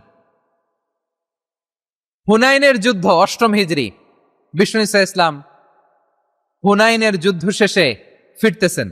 পথিমধ্যে বেলাল রাদিয়াল্লাহু তাআলা আনহু হুনাইনের যুদ্ধে, 8ম হিজরি। কত হিজরি সবাই বলেন না একটু, কত হিজরি? 8ম হিজরিতে হুনাইনের যুদ্ধে রাসূল সাল্লাল্লাহু আলাইহি ওয়াসাল্লাম ফিরে আসতেছেন মদিনায়। পথিমধ্যে বেলাল রাদিয়াল্লাহু তাআলা আনহু আজান দিচ্ছেন। কি দিচ্ছেন? তো পাশে ছিল মুশরিকদের একটা পল্লী, কিছু মুশরিক তরুণ, কিছু অমুসলিম কিশোর, তারা আজানকে ব্যঙ্গ করতেছে। আমাদের বাংলায় মুখ ভেঙ্গানো বলে আর কি। বেলাল রাদিয়াল্লাহু তাআলা আনহু আজান দিচ্ছেন, ওই বাচ্চাগুলো মুশরিক, তো ওরা আজানকে ব্যঙ্গ করতেছে, বিকৃতি করে ওরাও আজান দিচ্ছে। উদ্দেশ্য হচ্ছে আজানকে নিয়ে ঠাট্টা করা। উদ্দেশ্য কি? ঠাট্টা করা। ব্যাপারটা মনে কষ্ট পাওয়ার মতো ব্যাপার না? কিন্তু বিশ্বনবী ওইখানে দেখেন কি খুঁজলেন। বিশ্বনবী খেয়াল করলেন অমুসলিম কিশোরদের মধ্য থেকে একটা কিশোরের গলাটা বড় দরাজ গলা, কণ্ঠটা বড় সুন্দর। খেয়াল করে দেখলেন যে কিছু কিশোর বেলালের আজানকে ব্যঙ্গ করে, বিকৃতি করে, কিন্তু একজনের কণ্ঠ দেখতে পাচ্ছেন না এত দূরে, কিন্তু কণ্ঠটা বড় সুন্দর, দরাজ গলা। বিশ্বনবী সাহাবীদেরকে বললেন, ধরো এগুলারে, ধরো। সবগুলারে ধরে বিশ্বনবীর সামনে আনা হলো। ওরা হাঁটু গেড়ে বসলো। বিশ্বনবী বললেন, তোমাদের মধ্যে কে যেন ব্যঙ্গ করে আজান দিচ্ছিল, তার গলাটা বড় উঁচু, গলার বেসটা বড় মজবুত, মেলোডিয়াস, সুমধুর কণ্ঠ। কে? আবু মাহজুরা বলে, আমার বন্ধুরা সবাই আমার দিকে আঙ্গুল দেখায়, আমি পড়ে গেছি বিপদে। রাসূল সাল্লাল্লাহু আলাইহি ওয়াসাল্লাম বাকি অমুসলিম তরুণদেরকে ছেড়ে দিলেন, বললেন তোমরা যাও। এবার আবু মাহজুরারে পাইছে। আবু মাহজুরার চুলের মধ্যে হাত দিলেন বিশ্বনবী, মাথায় হাত দিয়ে বললেন এবার আজান দাও দেখি। আবু মাহজুরা বলে আমি তো আজান দিতে জানি না, কারণ আমি তো বেলালেরটা শুইনা শুইনা দিছি, আমার তো মুখস্থ নাই, আমি তো আজান দিতে জানি না। বিষ্ণু বললেন জানো না, তাহলে আসো আমি তোমারে শিখাই দেই। সুবহানাল্লাহ পড়ুন। আবু মাহজুরা হাঁটু গেড়ে বসে, বিশ্বনবীর মোবারক হাত আবু মাহজুরার চুলের মধ্যে। বিশ্বনবী আজানের মুআল্লিম, আবু মাহজুরাকে বলতেছে ঠিক আছে তোমারে শিখাই দিচ্ছি, আমি যা যা বলবো আমার সাথে সাথে বলো, পারবা? আবু মাহজুরা বলে পারবো। বিশ্বনবী আজান দিচ্ছেন মাথায় হাত দিয়ে, আল্লাহু আকবার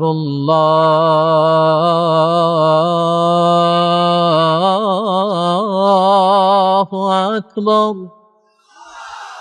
আবু মাহজুরা এই বাক্যটা পড়লেন। বিশ্বনবী দ্বিতীয় বাক্য পড়তে আরম্ভ করলেন, আল্লাহু আকবার আল্লাহু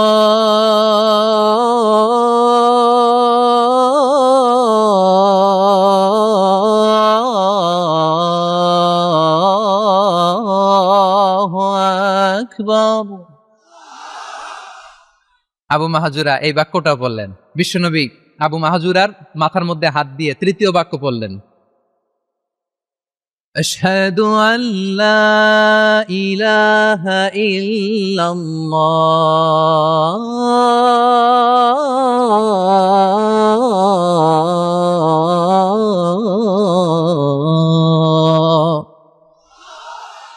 আবু মাহজুরা তৃতীয় বাক্য পড়লেন। বিশ্বনবী একটা বাক্য পরে আবু মাহজুরা পরে, বিশ্বনবী পরে আবু মাহজুরা পরে। আবু মাহজুরা কিন্তু অমুসলিম, মুশরিক।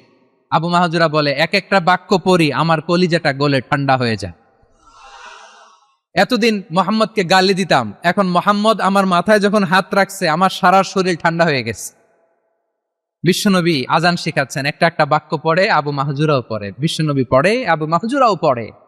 পুরো বাক্যগুলো যখন শেষ, আজান শেষ, আবু মাহজুরাও যখন পুরো আজান পড়লেন, আবু মাহজুরা বললেন এতদিন মোহাম্মদের চেহারা দেখলে আমার ঘৃণা লাগতো, আজ থেকে মোহাম্মদের চেহারার চেয়ে প্রিয় চেহারা আমার কাছে নাই।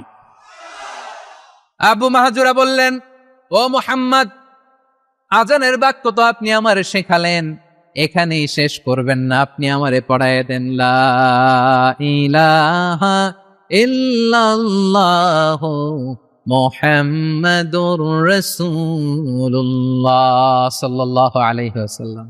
বিশ্বনবীর সাথে দাঁড়িয়ে উনি শাহাদা পড়ে মুসলমান হয়ে গেলেন। এবার আবু মাহজুরা বলে ইয়া রাসূলুল্লাহ, ইয়া হাবিবাল্লাহ, আমি মুমিন হয়েছি, মুসলমান হয়েছি, আপনার কাছ থেকে আজান শিখার সৌভাগ্য আমি লাভ করেছি গো নবী। আমার কণ্ঠের বড় তারিফ করেছেন আপনি, আমার আজানকে আপনি পছন্দ করেছেন। একটা জিনিস আপনার কাছে চাই, আপনি আমাকে মক্কার মসজিদুল হারামের মুয়াজ্জিন হিসেবে অ্যাপয়েন্ট করে দেন। বিষ্ণু ঈসা ইসলাম বললেন যাও আবু মাহজুরা, আমি তোমাকে পৃথিবীর শ্রেষ্ঠতম মসজিদ মক্কার মসজিদুল হারামের মুয়াজ্জিন হিসেবে অ্যাপয়েন্ট করে দিলেন। দেখছেন কিভাবে ট্যালেন্ট হান্টিং করতে হয়, কিভাবে হিউম্যান রিসোর্স মানব সম্পদকে ব্যবহার করতে হয়। আসছিল আজানকে ভেঙাইতে, আসছিল কেন? আজানকে ব্যঙ্গ করার জন্য, বিকৃত করার জন্য। আজানকে বিকৃত করতে যে ইসলামের সবচেয়ে শ্রেষ্ঠ মসজিদের মুয়াজ্জিন হয়ে গেল। পড়েন সুবহানাল্লাহ।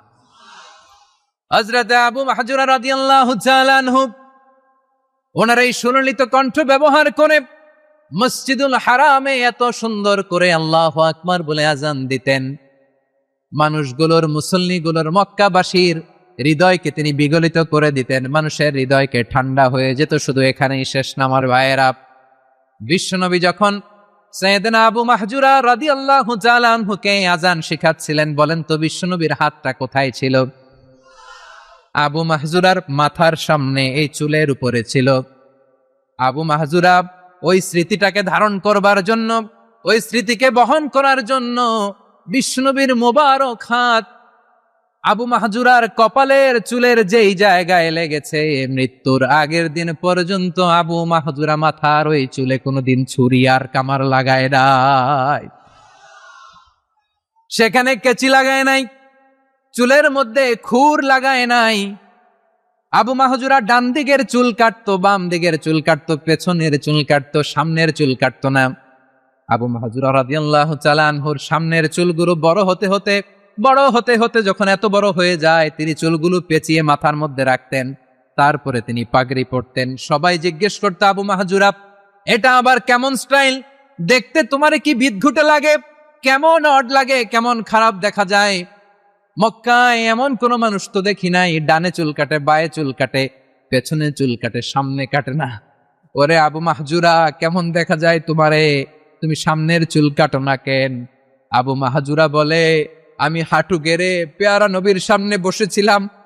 আমার এই মাথার চুলের মধ্যে মুবারক হাত লাগিয়ে বিশ্বনবী নিজে আমাকে আজানের প্রতিটা বাক্য শিক্ষা দিয়েছেন। বিশ্বনবীর মোবারক হাত, পবিত্র হাত আমার মাথার চুলের যেই জায়গায় লেগেছে, আমি চাই ওই চুলগুলা নিয়ে আমি আমার কবরের ভিতরে যাব। সাইয়েদনা আবু মাহজুরা রাদিয়াল্লাহু তাআলা আনহু ইন্তেকালের আগের পর্যন্ত মাথার সামনের চুলগুলা কাটে নাই। মাথার সামনের চুল তিনি কাটেন নাই। সুবহানাল্লাহ বিহামদি। কেমন ভালোবাসতেন বিশ্বনবী সাহাবীদেরকে, সাহাবারা কেমন ভালোবাসতেন বিশ্বনবীকে। সামনের চুলগুলো বড় হতে হতে এত বড় ছিল, পেঁচিয়ে রেখে পাগড়ি পরতেন, কাটতেন না। নবীর হাত লেগেছিল। সুবহানাল্লাহ পড়ে। তাহলে what is the lesson? Moral of the story কি? মোরাল অফ দ্য স্টোরি হচ্ছে, আসছিল আজানকে ব্যঙ্গ করার জন্য, বিকৃত করার জন্য, হয়ে গেল মসজিদুল হারামের মুয়াজ্জিন। দেখেন বিশ্বনবী একটা খারাপ সিচুয়েশনের মধ্যে থেকে কি ভালো জিনিস বের করে আনলেন। আমি যে শুরুতে বলেছি কিভাবে তিনি হিউম্যান রিসোর্সকে ডেভেলপ করেছেন, ম্যানেজ করেছেন। তিনি যে চৌকস ট্যালেন্ট হান্টার ছিল, দেখেন সবার মধ্যে থেকে এর বাছাই করে মুয়াজ্জিন বানাই দিয়েছেন। সুবহানাল্লাহ পড়েন। তার মানে এই না সবাইরে ধরে ধরে উনি মুয়াজ্জিন বানাইছেন। যার যেই ট্যালেন্ট আছে তাকে ওই কাজে অ্যাসাইন করেছেন। যার যেই প্রতিভা আছে তার প্রতিভাকে ইসলামের কাজে লাগিয়েছেন। সুবহানাল্লাহ পড়েন। যায়েদ বিন সাবিত রাদিয়াল্লাহু তাআলা আনহু নাম শুনেছেন? কথা বেরোয় না। যদি জিজ্ঞাসা সালমান খানের নাম শুনছেন, সবাই হাত তুলবে, জি হুজুর শুনছি, মানে সব দেখা শেষ। সালমান খান, আমির খান, অমুক খান, সব খান মুখস্থ, কিন্তু যায়েদ বিন সাবিতের নাম মুখস্থ নাই মুসলমানদের। আবু মাহজুরা আল জুমাহি রাদিয়াল্লাহু তাআলা, আবু মাহজুরা রাদিয়াল্লাহু তাআলা আনহু। 2 নম্বরে বলছিলাম যায়েদ বিন সাবিত রাদিয়াল্লাহু তাআলা আনহু। বিশ্বনবী দেখলেন মদিনার এই আনসারী সাহাবী হাইলি ট্যালেন্টেড, ইন্টেলেকচুয়াল, মেরিটোরিয়াস, জ্ঞানের প্রতি তার আকর্ষণ, মারাত্মক আকর্ষণ। বিশ্বনবী তাকে দায়িত্ব দিলেন, কোরআন যা নাজিল হয় তুমি লিখো। কাতিবুল ওয়াহি বানায় দিলেন। সুবহানাল্লাহ। যায়েদ বিন সাবিতরে আবার আজান শিখান নাই, কারণ তার মধ্যে বিশ্বনবী প্রতিভা দেখেছেন, একাডেমিক প্রতিভা। বিশ্বনবীর একাডেমিক প্রজেক্টগুলো তিনি হ্যান্ডেল করতেন। যায়েদ বিন সাবিত ছিল বিশ্বনবীর ব্যক্তিগত সচিব। কি ছিল? ব্যক্তিগত সচিব। বোঝেন নাই? বিশ্বনবীর ব্যক্তিগত সচিব এবং দোভাষী। ইহুদিরা কিছু লিখে দিলে এটার অর্থ বিশ্বনবীরে বুঝায় দিতেন। আবার ইহুদিদের কাছে কিছু লিখতে হলে তিনি লিখে দিতেন। বিশ্বনবী একদিন বললেন, ইন্নী ওয়াল্লাহি মা আমানু ইয়াহুদা আলা কিতাব। ইহুদিরা যে চিঠি পাঠায় অর্থ তো বুঝি না, আরেক ইহুদি আইনে অর্থ করা লাগে। আবার ইহুদিদের কাছে কিছু লিখে পাঠাইতে চাইলে আমরা তো লিখতে পারি না, ইহুদিরে দিয়ে লেখা লাগে। ওরা যে পয়রা শোনায় লিখে দেয়, আমি ওদের বিশ্বাস করি না। আমার নিজের একজন লোক দরকার। বিশ্বনবী এই যায়েদ বিন সাবিতকে চুজ করলেন ল্যাঙ্গুয়েজের জন্য। উনি বললেন, যায়েদ তোমার সফট স্কিলকে ডেভেলপ করতে হবে, তুমি হিব্রু ল্যাঙ্গুয়েজ শিখে ফেলো।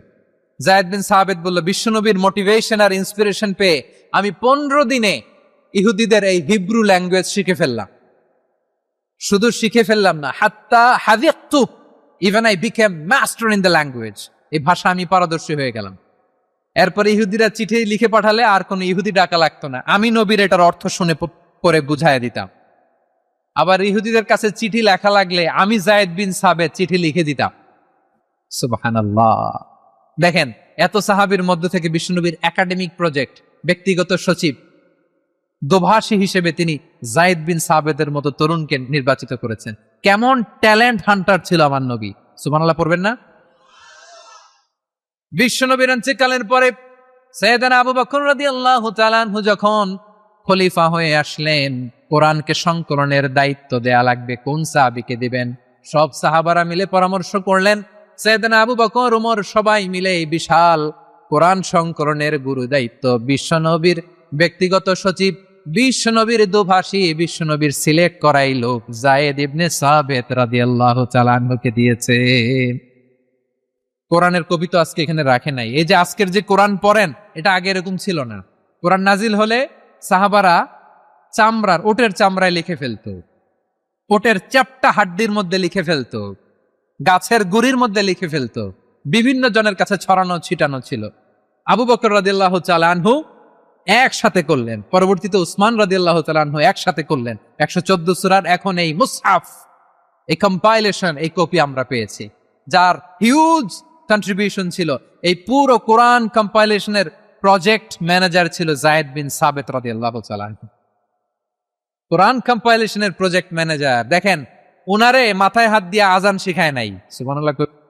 তাহলে প্রথম সাহাবী আবু মাহজুরাকে মুয়াজ্জিন বানাইলেন, যায়েদ বিন সাবিতকে ব্যক্তিগত সচিব আর দোভাষী বানালেন, মুসআব ইবনে উমাইর রাদিয়াল্লাহু তাআলা আনহুকে ইসলামের প্রথম অ্যাম্বাসেডর বানালেন। তাহলে তৃতীয় নাম্বার একজন সাহাবীর নাম বলছি, মুসআব ইবনে উমাইর। মুসআব কি নাম? নামটা কেমন লাগে? মুসআব কি নাম? He was the first ambassador in Islam. ইসলামের প্রথম ডিপ্লোম্যাট, প্রথম কূটনৈতিক, ইসলামের প্রথম কূটনৈতিক, ইসলামের প্রথম ডিপ্লোম্যাট, প্রথম অ্যাম্বাসেডর মুসআব ইবনে উমাইর। মক্কার তরুণ যুবক, উনি পারফিউম লাগাইলে মানুষ দেখলেই বুঝতো এটা মুসআব লাগাইস। এমন ড্যাশিং ফেসের ছিল, এমন স্মার্ট ড্যাশিং ফেস, এমন পার্সোনালিটির মানুষ ছিল মুসআব রাদিয়াল্লাহু তাআলা আনহু। কারণ যিনি ইসলামের স্পোকম্যান হবেন, মুখপাত্র হবেন, তার স্মার্ট হওয়ার দরকার আছে না নাই? আকাবার প্রথম শপথ যখন হলো, তাদের সাথে বিষ্ণু ঈসা ইসলাম মদিনাতে একজন মুখপাত্র পাঠালেন, ডিপ্লোম্যাটকে পাঠালেন, অ্যাম্বাসেডর অফ ইসলাম। তিনি হচ্ছেন মুসআব ইবনে উমাইর। পড়েন সুবহানাল্লাহ। বিশ্বনবী দেখলেন সে অনেক স্মার্ট, তার ডেডিকেশন আছে, সিনসিয়ারিটি আছে, এবং মদিনায় যে আউস খাজরাজ গোত্রের নেতাদের সাথে ডিল করতে হবে, ইহুদিদের সাথে ডিল করতে হবে, ওখানে একজন পাক্কা জানু খেলোয়াড়ের দরকার আছে না নাই? মুসআব ইবনে উমাইর রাদিয়াল্লাহু তাআলা আনহু, ওনাকে বিষ্ণু ঈসা ইসলাম চুজ করলেন। এবং বিষ্ণু ঈসা ইসলামের এই চুজিংটা, এই সিলেকশনটা এত সুন্দর ছিল, তিনি মদিনাতে যে বিশ্বনবী আসার আগেই মদিনার জমিনকে তিনি উর্বর করে ফেলছেন। প্রতিটা ঘরে ঘরে কালিমার দাওয়াত তিনি পৌঁছায় দিচ্ছেন। জুমার বিধান নাজিল হয়েছে, কিন্তু মক্কায় পরিবেশ নাই জুমা পালনের। বিষ্ণু ঈসা ইসলাম একজনকে দিয়ে খবর পাঠালেন, যাও মদিনায় মুসাবকে যে বলো, মুসাব তো আমার শিক্ষক, আমার স্পোকম্যান, মদিনাতে যেন তারা জুমা কায়েম করে। বিশ্বনবীর আগেই মুসআব মদিনার মুসলিমদেরকে নিয়ে মদিনায় প্রথম জুমা কায়েম করে ফেলছে। কোন সুবহানাল্লাহ। ডিপ্লোম্যাটদের কেমন হইতে হয়, অ্যাম্বাসেডারের কেমন হইতে হয়, মুসআব রাদিয়াল্লাহু তাআলা আনহুর কাছ থেকে শিখে নাও। মুসআব নামটা কেমন লাগে? যাদের সন্তান হবে, ছেলে সন্তান, আমার রাস্তায় পাইলে সবাই জিজ্ঞেস করে, হুজুর একটা নাম দেন, আমার ছেলে হবে। আমি একটা নাম দিয়ে দিলাম, নাম রাখতে হবে মুসআব। কি নাম? নামটা যাদের ভাল লাগে, ছেলে সন্তান অনাগত আসবে, মনে চাইলে নাম রেখে দিবেন মুসআব রাদিয়াল্লাহু তাআলা আনহুর নামে মুসআব। তাহলে মুসআব রাদিয়াল্লাহু তাআলা আনহুকে বিশ্বনবী ল্যাঙ্গুয়েজ শিখান নাই, সফট স্কিল শিখান নাই। যায়েদ রাদিয়াল্লাহু তিনি হিব্রু ল্যাঙ্গুয়েজ শিখেছেন, সুরিয়ানি শিখেছেন, কিন্তু মুসআবকে তিনি বানিয়েছেন the spokesman of Islam, the first diplomat, the ambassador of Islam. সুবহানাল্লাহ পড়বেন না? আব্দুল্লাহ ইবনে আব্বাস রাদিয়াল্লাহু তাআলা আনহু বিশ্বনবীর কাজিন, চাচাতো ভাই। আবার মাইমুনা রাদিয়াল্লাহু তাআলা আনহু, মাইমুনা নবীর স্ত্রী, তিনি ছিলেন আব্দুল্লাহর আপন খালা। তো নবীর বউ যদি ওনার খালা হয়, নবী তার কি? বুঝে নাই, নবী তার কি? খালু। তাহলে সম্পর্ক অনেক গভীর, কাজিন আবার খালু, ছোট্ট মানুষ, তাই রাতে মাঝে মাঝে ঘরে থাকতো। বিশ্বনবী দেখলেন আব্দুল্লাহ যেহেতু আমার ঘরে ঢুকতে পারে, আব্দুল্লাহরে এই উম্মতের বড় শিক্ষাবিদ বানাইতে হবে। কথা বোঝে নাই? আব্দুল্লাহকে কি বানাইতে হবে? শিক্ষাবিদ, এডুকেটর অফ দিস উম্মাহ, এই উম্মার শিক্ষাবিদ বানাইতে হবে। তাই আব্দুল্লাহ ইবনে আব্বাসকে বিশ্বনবী হাতে কলমে শিক্ষা দিয়েছেন। আব্দুল্লাহ ইবনে আব্বাস রাদিয়াল্লাহু তাআলা আনহু, উনাকে বিশ্বনবী হাতে কলমে শিক্ষা দিয়েছেন, যেহেতু উম্মতের শিক্ষাবিদ হবেন, এডুকেটর হবেন। তো বিশ্বনবী রাতে যখন তাহাজ্জুদ পড়তেন, ছোট্ট আব্দুল্লাহ ঘরে থাকতো। বুঝতে পেরেছেন? ছোট্ট মানুষ তো ঘরে থাকতো। তো বিশ্বনবী তাহাজ্জুদের জন্য একবার দাঁড়িয়েছেন, ছোট্ট আব্দুল্লাহ ওযু করে দাঁড়াইছে। আচ্ছা বলেন তো, ইমাম আর মুসল্লি মোট যদি দুইজন হয়, একজন ইমাম একজন মুসল্লি, তো মুসল্লি ইমামের কোন দিকে দাঁড়াবে? ডানে দাঁড়াবে। ছোট্ট আব্দুল্লাহ বোঝে নাই, বিশ্বনবী তাহাজ্জুদ শুরু করেছেন, উনি একতেদা করছেন আর দাঁড়াইছেন বায়ে। কোথায় দাঁড়িয়েছেন? আব্দুল্লাহ বলেন, যখন আমি বায়ে দাঁড়ালাম, আখাযা রাসূলুল্লাহ সাল্লাল্লাহু আলাইহি ওয়াসাল্লাম উযুনি আল ইউমনা ইয়াফতিলুহা, বিশ্বনবী নামাজরত অবস্থায় আমার কান ধরে টেনে আমার ডান দিকে এনে দাঁড় করায় দিলেন। পড়েন সুবহানাল্লাহ। দেখেন, হাতে কলমে শিক্ষা। আর জীবনে ভুল হবে? কথা কয় না, আর ভুল হবে? আর ভুল হবে না। এভাবে বিশ্বনবীর অনেক সঙ্গ পেয়েছেন, সফর করেছেন, একই বাহনে বসেছেন, এক বাহনে বসে লম্বা নাসিহত করেছেন, বলেছেন, ইয়া গোলাম ইহফাজিল্লাহ ইয়াহফাজকা ইহফাজিল্লাহ তাজিদহু তুজাহাক ইযা সাআলতা ফাসআলিল্লাহ ওয়া ইযা ইসতাআনতা ফাসতাইন বিল্লাহ। আল্লাহর বিধান মানো, আল্লাহর বিধান রক্ষা করো, আল্লাহ তোমায় রক্ষা করবে। আব্দুল্লাহ, চাইতে হলে আল্লাহর কাছে চাও, সাহায্য চাইতে হলে আল্লাহর কাছে সাহায্য চাও। মনে রাখো, গোটা বিশ্বের সবাই যদি তোমার সাহায্য করতে চায়, ততটুকুই করতে পারবে যতটুকু আল্লাহ তোমার নসিবে রেখেছে। গোটা বিশ্ব যদি তোমার বিরুদ্ধে ষড়যন্ত্রে দাঁড়িয়ে যায়, ক্ষতি ততটুকু করতে পারবে যতটুকু তোমার জন্য বরাদ্দ আছে। এর বাইরে কিছু করতে পারবে না। আওয়াজ করে বলেন ঠিক কিনা? এভাবে হাতে কলমে শিখিয়েছেন, বিশ্বনবীর সঙ্গ পেয়েছেন। ওনাকে বিষ্ণু ইসলাম শিক্ষাবিদ, এডুকেটর অব দিস উম্মাহ হিসেবে সিলেক্ট করেছেন, হাতে কলমে শিখিয়েছেন। বিশ্বনবী একবার প্রকৃতির ডাকে সাড়া দিয়ে এসেছেন। এখন কি করতে হবে? নামাজের জন্য ওযু করতে হবে। বিশ্বনবী এসেই দেখেন ওযুর বদনায় পানি ভরা, খুশি হয়ে গেলেন, বললেন, কে রেখেছে পানি? একজন বলল, আব্দুল্লাহ রেখেছে। বিশ্বনবী অত্যন্ত খুশি হলেন, খুশি হয়ে একটা দোয়া করলেন, বললেন, আল্লাহুম্মা ফাক্কিহু ফিদ্দীন ওয়া আল্লিমহু তা'ওয়ীল। আল্লাহ, তুমি আব্দুল্লাহকে দ্বীনের বুঝ দিও আর কোরআনের তাফসীর শিক্ষা দিও। বিশ্বনবীর এই দোয়া এমন লাগছে, উনি রাইসুল মুফাসসিরিন, এই পৃথিবীতে যত মুফাসসির ছিল, যত মুফাসসির আসবে, সকল মুফাসসিরের সম্রাট হিসেবে স্বীকৃত হয়েছেন। আব্দুল্লাহ ইবনে আব্বাস, বিশ্বনবী ওনারে আজান শিখান নাই, বিশ্বনবী ওনারে ল্যাঙ্গুয়েজ শিখান নাই, বিশ্বনবী ওনারে অ্যাম্বাসেডর বানান নাই, হাতে কলমে শিক্ষা দিয়েছেন। ছোট্ট মানুষ, বিশ্বনবী ইন্তেকাল করলেন, আবু বকরের সময় গেল, ওমরে ফারুকের খেলাফত, তখনও তিনি তরুণ। ওমরে ফারুক রাদিয়াল্লাহু তাআলা আনহু ওনার ক্যাবিনেট মিনিস্ট্রির বৈঠকে এ আব্দুল্লাহ ইবনে আব্বাসকে পাশ দিয়ে বসায় রাখতেন। বয়স্ক সাহাবারা এটা পছন্দ করতো না। তারা বলতো, ঘটনা কি? আব্দুল্লাহর মতো ছেলে নাতি আমাদের আছে, এরা কেন রাখে ওমরে ফারুক? ওমরে ফারুক এটা টের পেলেন, তিনি বুঝতে পারলেন যে ক্যাবিনেট মেম্বাররা এটা পছন্দ করে না, ছোট্ট আব্দুল্লাহরে কেন রাখি, কেন যে রাখি, এটা একদিন বুঝাবো। একদিন মিটিং এ তিনি সবাইকে বললেন, ইদা জাআ নাসরুল্লাহি ওয়াল ফাতহ। এই আয়াত দ্বারা উদ্দেশ্য কি বলেন তো মুরব্বী সাহাবীরা? এক সাহাবী বলেন, এই সূরা দ্বারা উদ্দেশ্য, আল্লাহ বলেছেন আমাদেরকে বিভিন্ন ল্যান্ড, বিভিন্ন এলাকা বিজয় করতে হবে। ওমরে ফারুক বললেন, না, হয়নি। আরেকজন বললেন, বিজয় হওয়ার পর আমাদের বেশি বেশি আল্লাহর বরত্বের ঘোষণা দিতে হবে, এটা উদ্দেশ্য। ওমরে ফারুক বললেন, না, হয় নাই। যারা জিজ্ঞেস করেন কেউ পারে না। সব শেষ ছোট্ট আব্দুল্লাহরে বলেন, আব্দুল্লাহ, ইদা জাআ নাসরুল্লাহি ওয়াল ফাতহ, এর দ্বারা উদ্দেশ্য কি বলতো? ছোট্ট আব্দুল্লাহ বলেন, হুয়া আজালু রাসূলিল্লাহ। এই আয়াত দ্বারা বিশ্বনবীর বিদায়কে উদ্দেশ্য নেওয়া হয়েছে। ওমরে ফারুক বললেন, হাযা হুয়া, এটাই তো সঠিক উত্তর, এটাই সঠিক তাফসীর এই আয়াতের। কারণ ইদা জাআ নাসরুল্লাহি ওয়াল ফাতহ, যখন আল্লাহর সাহায্য আর বিজয় আসবে, ওয়া রাআইতান নাসা ইয়াদখুলুনা ফি দীনিল্লাহি আফওয়াজা, আপনি দেখবেন দলে দলে, ঢলে ঢলে, বানের পানির মতো মানুষ ইসলামের দিকে ঢুকতেছে, ইসলামের বিজয় হয়েছে। তো ইসলামের বিজয়ের মিশন নিয়ে নবী আসছে, বিজয়ী যখন হয়ে গেছে, এখন তো নবীর বিদায় হবে। জোরে বলেন ঠিক কিনা? কোন সাহাবী এই সূক্ষ্ম কথাটা ধরতে পারে নাই, ওই আব্দুল্লাহ ছাড়া। আব্দুল্লাহ যখন উত্তর দিছে, সব সাহাবীদের টনক নড়েছে। এরপর থেকে কোনো ক্যাবিনেট মিটিং এ আর কোন সাহাবারা কোনো প্রশ্ন করে নাই। আওয়াজ করে পড়েন সুবহানাল্লাহ। বিশ্বনবী আব্দুল্লাহ ইবনে আব্বাসকে দ্য এডুকেটর অব দ্য উম্মাহ, উম্মার শিক্ষাবিদ হিসেবে গ্রহণ করেছেন। আওয়াজ করে পড়তে হবে আল্লাহু আকবার।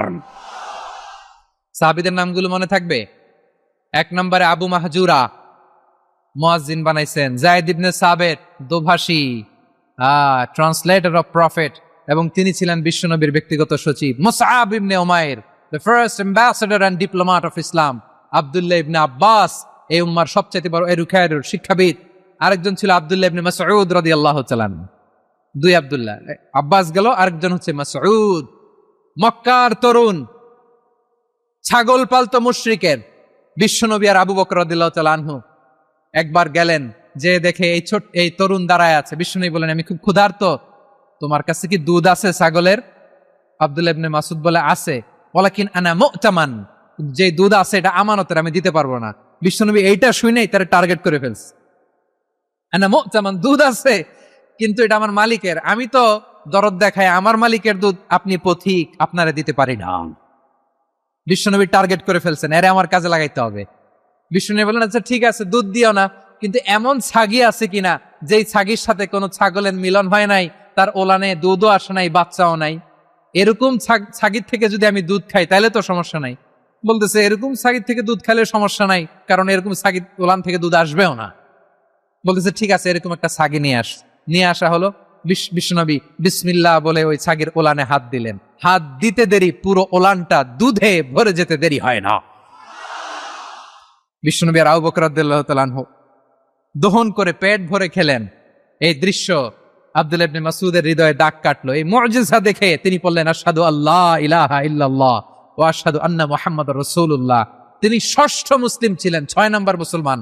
ওনাকে টার্গেট করে বিশ্বনবী দেখলেন এমন ইন্টেলেকচুয়াল ব্রেন, উনি সূক্ষ্ম সূক্ষ্ম জিনিস বুঝে বেশি, ফিকহি জ্ঞান ওনার মধ্যে বেশি। বিশ্বনবী ওনাকে কোরআনের জ্ঞান শিক্ষা দিতে লাগলেন। উনি বিশ্বনবী সবার কাছে কোরআন শোনায়, কিন্তু বিশ্বনবী নিজে আব্দুল্লাহ ইবনে মাসউদের কাছ থেকে কোরআন শুনতো। বিশ্বনবী একবার বললেন, ইকরা আলাইয়া ইয়া মাসউদ। ইবনে মাসউদ, একবার শোনাও তো কোরআন দেখি। আব্দুল্লাহ ইবনে মাসউদ বলে, আকরাউ আলাইকা ওয়া আলাইকা উনজিল। নবী, আপনার উপর কোরআন নাজিল হয় আর আমি আপনার সামনে কোরআন পড়ব। বিশ্বনবী বললেন, ইন্নী উহিব্বু আন আসমাআহু মিন গায়রি। আমি নিজে পড়তে যেমনি ভালোবাসি, অন্যে পড়ুক আমি শুনবো, এটাও আমি ভালোবাসি। সূরা নিসা তিনি তেলাওয়াত করে শুনিয়েছেন। এমন সূক্ষ্ম সূক্ষ্ম বিষয় বিশ্বনবী উনাকে ধরিয়ে দিয়েছেন। উনি হয়ে গিয়েছেন, আব্দুল্লাহ ইবনে আব্বাস হয়েছেন রাইসুল মুফাসসিরিন, উনি হয়ে গিয়েছেন ফাকিহুল উম্মাহ। ওনার চাইতে বড় ফকি এই পৃথিবী আর দেখবে না। চিল্লায় বলেন সুবহানাল্লাহ। উনি বলতেন, ওয়াল্লাহি ওয়াল্লাহি ইল্লাযী লা ইলাহা গায়রু মা উনজিলাত সূরাতুন ইল্লা ওয়া আনা আ'লামু আইনা উনজিলাত ওয়া ফীমা উনজিলাত। বিশ্বনবী এমন ভাবে কোরআনের দার্স আমাকে দিয়েছেন, কোরআনে যত সূরা নাজিল হয়েছে, যেখানে নাজিল হোক না কেন আমি জানি এটা কোথায় নাজিল হয়েছে এবং কোন প্রেক্ষাপটে নাজিল হয়েছে। এমন একটা সূরা নাই যে সূরার কোথায় নাজিল হয়েছে আমি মাসুদের জানা নাই, কোন প্রেক্ষাপটে নাজিল হয়েছে আমার জানা নাই। এরকম ঘটবে না। চিল্লায় বলেন আল্লাহু আকবার। এই আব্দুল্লাহ ইবনে মাসউদ রাদিয়াল্লাহু তাআলা আনহু ওমর ফারুকের সময় কুফার চিফ জাস্টিস ছিলেন। কুফা নগরীর চিফ জাস্টিস বোঝেন নাই? বিচারপতি। কি ছিলেন? সবাই বলে নাই, কি ছিলেন? বিচারপতি ছিলেন। এবং ওনার যে ফিকহি জ্ঞানের ধারা, এটাই আলকামা, ইব্রাহিম আন-নাখাই, হাম্মাদ ইবনে সুলাইমান হয়ে ইমাম আবু হানিফা পর্যন্ত পৌঁছেছে। এবং ওনার ফিকহি জ্ঞানের ধারাই হানাফি মাযহাবে অ্যাকসেপ্ট হয়েছে। আজও এগুলো হানাফি মাযহাবে চর্চিত হয়। হানাফি মাযহাবের সব ফিক আব্দুল্লাহ ইবনে মাসউদের ফিকহি জ্ঞানের ধারা থেকে নেওয়া হয়েছে। চিল্লায় পড়েন সুবহানাল্লাহ।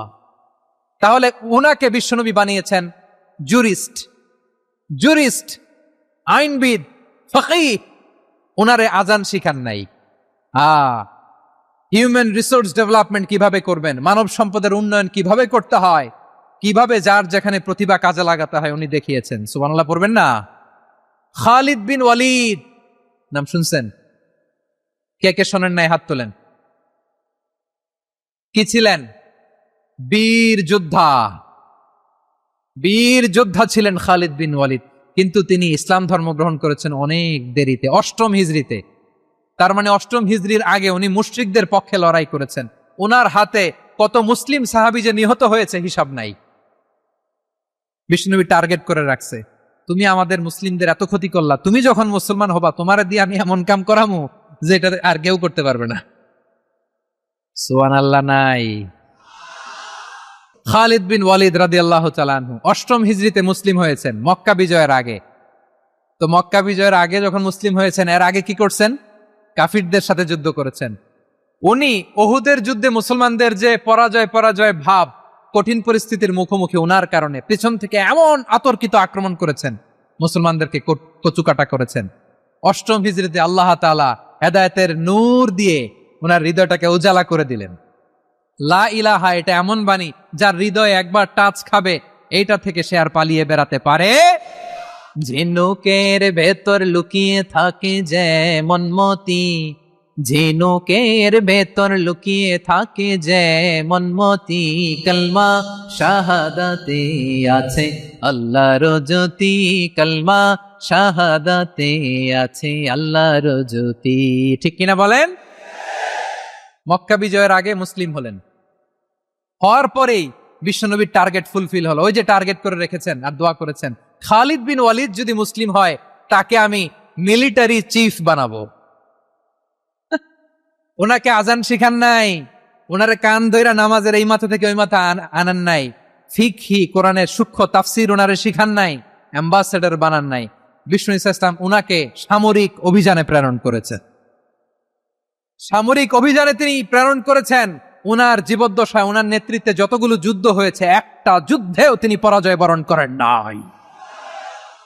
ওমরে ফারুকের সময়কালে তিনি চিফ অফ মুসলিম মিলিটারি মানে মুসলিম সেনাপতি হয়েছেন।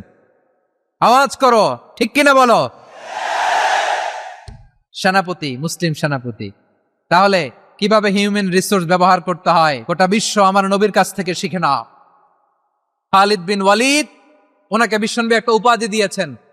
উপাধিটা হচ্ছে সাইফুল্লাহিল মাসলুল, আল্লাহর নাঙ্গা তরবারি, আল্লাহর খোলা তরবারি, দ্য ওপেন সোর্ড অফ আল্লাহ। খালিদ বিন ওয়ালিদ মুসলিম সেনাপতি। হাসান বিন সাবেত নাম শুনছেন? দেখি উনি কি ছিল বলেন। রাসূলের সভা কবি, কালচারাল হিজিমনিকে ডিফিট করার জন্য। উনি ভালো অস্ত্র চালানো জানতেন না, ওই কাজে উনি যেতেন না। উনার ছিল কাব্য প্রতিভা। কাব্য প্রতিভা, কাফিররা কবিতা দিয়ে নবীকে গালি দিত। বিশ্বনবী বলতেন, ইয়া হাসান আজিব আন রাসূলিল্লাহ, তুমি নবীর হয়ে কাফেরদের এই কথাগুলোর জবাব দাও। বিশ্বনবীর একটা মিম্বার ছিল। বিশ্বনবীর মিম্বারের পাশাপাশি মসজিদে নববীতে এই হাসান বিন সাবেতের জন্য বিশ্বনবী একটা স্পেশাল মিম্বার বানিয়ে দিয়েছেন। এখান থেকে তুমি জবাব দাও। এবং বিশ্বনবী বলেছেন, আল্লাহুম্মা আইয়িদহু বিরূহিল কুদুস। আল্লাহ, হাসান আমার পক্ষে জবাব দেয়, তুমি জিব্রাইল মারফত তাকে সাহায্য পাঠাইয়া দিও। রাসূল সাল্লাল্লাহু আলাইহি ওয়াসাল্লামের সভা কবি, the poet of the prophet, নবীর কবি। তিনি কবিতা দিয়ে এমন উচ্চাঙ্গের ভাষায় কবিতা দিয়ে তিনি জবাব দিতেন, কাফিরদের গা শিহরে যেত, তাদের হৃদয়ে আগুন ধরে যেত। তাহলে এরকম কবিরও দরকার আছে না নাই? এখন যাকে আল্লাহ দিছে কাব্য প্রতিভা, এরা যদি আপনি যুদ্ধের ময়দানে পাঠান হবে? যারে দিছে সুরেলা গলা, এরা যদি অ্যাম্বাসেডর বানান হবে না। হাসান বিন সাবেত ছিলেন বিষ্ণু ইসলামের কবি। হুযাইফা ইবনুল ইয়ামান বিশ্বনবীর গোয়েন্দা বিভাগের প্রধান। কিসের প্রধান?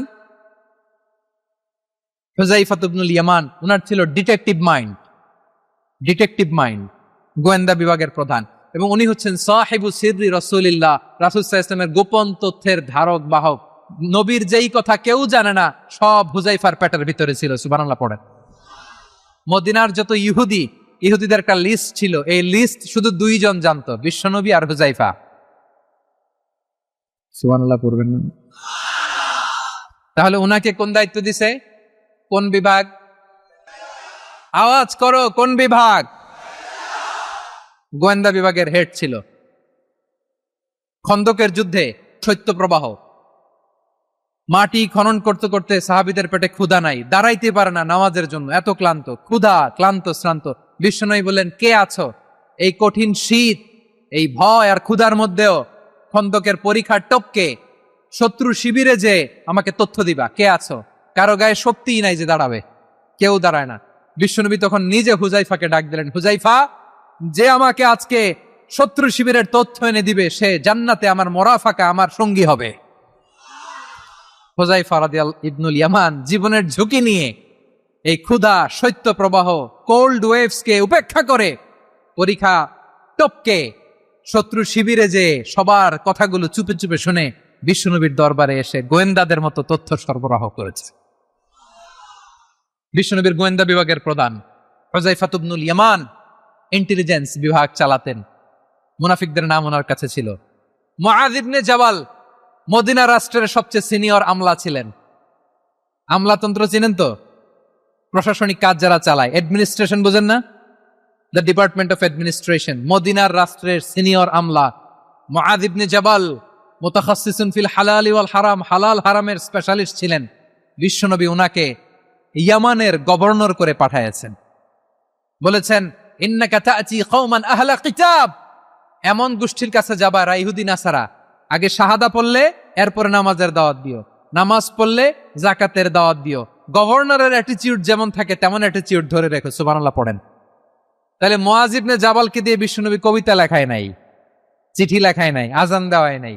সুবহানাল্লাহ পড়বেন না? সব শেষ সাহাবী বলি আবু হুরায়রা রাদিয়াল্লাহু তাআলা আনহু। নাম শুনছেন? বিড়ালের বাবা। কি করতেন? খালি হাদিস মুখস্থ করতেন। উনি বলতেন, আলজামু রাসূলুল্লাহ আলা মিল ইবাতনি, আমার শুধু পেটের ক্ষুধার বন্দোবস্ত হইলে আমি নবীর সঙ্গ ছাড়তাম না। আমার আনসার সাহাবারা ক্ষেত খামারের কাজ করত, আমার মুহাজির সাহাবারা ব্যবসা করত, আর আমি নবীর সাথে সাথে থাকতাম। শুধু সকাল বিকাল দুই বেলা যদি আমার খাবারের বন্দোবস্ত হয়, আমি আর নবীর লক ছাড়ি না। সুবহানাল্লাহ কইবেন না? 5374টা হাদিস তিনি বর্ণনা করেছেন। সবচেয়ে বেশি হাদিস বর্ণনাকারী সাহাবী। হাদিস প্রিজার্ভেশনের কাজে বিশ্বনবী ওনাকে কাজে লাগিয়েছেন। উনি একদিন বলেন, ইয়া রাসূলুল্লাহ আসমাউ মিনকা কাসীরান ফালা আহফাজু, নবী অনেক কথা শুনি আমার মনে থাকে না। বিষ্ণু বললেন, তাই? উবসুত রিদাক, তোমার চাদরটা বিছাও। আবু হুরায়রা বিছালেন, বিশ্বনবী হাত বুলায় দিলেন, এরপরে অনেক হাদিস বর্ণনা করলেন। আবু হুরায়রা বলে, তারপর থেকে বিশ্বনবী যাই বর্ণনা করে আমি শুনি আর একটাও বলি না। এখন সুবহানাল্লাহ। বিশ্বনবী ওনাকে হাদিস প্রিজার্ভেশন, নবীর এই যে লক্ষ্য হাদিস প্রিজার্ভেশনের এই দায়িত্ব দিয়েছেন সাইয়েদনা আবু হুরায়রা রাদিয়াল্লাহু তাআলা আনহুকে। প্রিয় ভাইরা, তাহলে 10 জন সাহাবীর কথা যে বললাম, আপনারা কি খেয়াল করেছেন কত বড় ট্যালেন্ট হান্টার, চৌকস ট্যালেন্ট হান্টার ছিল আমার নবী। এক একজনের এক এক ট্যালেন্ট, এক এক কাজে অ্যাসাইন করেছেন, এক একজনকে এক এক দায়িত্ব দিয়েছেন, এক একজনের প্রতিভাকে এক একভাবে বিকশিত হওয়ার সুযোগ দিয়েছেন। আওয়াজ করে বলেন ঠিক কি না? এখন আমার পর্দার আড়ালে আমার মায়েরা বলবে, এতগুলো পুরুষ সাহাবীর কথা বললো, নারী সাহাবীরা কি কিছু করে নাই? হ্যাঁ, একজন নারী সাহাবীর কথা বলে মোনাজাত হবে, দোয়া ছাড়া কেউ যাব না। রুফাইদা আল আসলামিয়া রাদিয়াল্লাহু তাআলা আনহা, ওনার বাবার নাম সাআদ আল আসলামি। বিশ্বনবী কি খেয়াল করলেন দেখেন, সাআদ ছিল মদিনার বড় ডাক্তার। এই নারী সাহাবী রুফাইদা বাবার কাছ থেকে চিকিৎসা বিদ্যা শিখেছেন। যখন শিখছে, বিশ্বনবী দেখলেন আমার তো প্রতি সপ্তাহে সপ্তাহে যুদ্ধে আহত সাহাবীদের সেবা দিবে কে? বিশ্বনবী রুফাইদাকে বললেন, রুফাইদা তুমি মসজিদে নববীর পাশে একটা মেডিকেল ক্যাম্প করো। এই যে সাকিনা আদ্দিন মেডিকেলের আমার ছাত্রী বন্ধুরা, শুনে রাখো, তোমাদের আইকন হচ্ছে এই রুফাইদা আল আসলামিয়া। বিশ্বনবীর ডিরেকশন অনুযায়ী তিনি মসজিদে নববীর পাশে একটা মেডিকেল ক্যাম্প করলেন এবং আহত সাহাবাদের চিকিৎসা উনি ওনার টিম নিয়ে দিতেন। বিশ্বনবীর পরামর্শে উনি আনসারি এবং মুহাজির মহিলা সাহাবীদেরকে নিয়ে একটা স্পেশাল মেডিকেল টিম গঠন করলেন। খায়বার যুদ্ধে 7ম হিজরিতে যখন বিশ্বনবী যায়, উনি ওনার টিম নিয়ে আসলেন, বললেন, ইয়া রাসূলুল্লাহ, আমরা তো তলোয়ার চালাতে পারি না, আমরা তো তীর মারতে পারি না, আপনি যদি অনুমতি দেন খায়বার অভিযানে আমি আমার টিম নিয়ে মেডিকেল টিমের সেবাটা সার্ভিসটা দিতে চাই। পড়েন সুবহানাল্লাহ।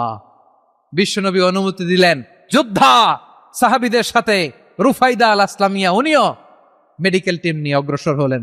খায়বারের প্রতিটা আহত ইনজুর্ড সাহাবী যারা ইনজুরির শিকার হয়েছেন, সবাই রুফাইদা আল আসলামিয়ার এই মেডিকেল ক্যাম্প থেকে চিকিৎসা সহায়তা পেয়েছেন। সুবহানাল্লাহ পড়েন।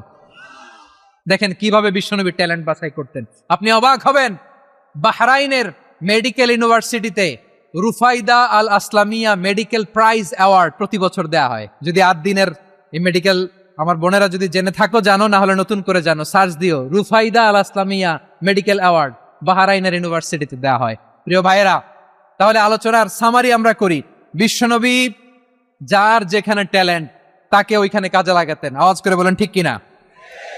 এবার একটা ইন্টারভিউ হবে, আওয়াজ করে বলেন, আবু মাহজুরাকে বিশ্বনবী কি বানাইছেন?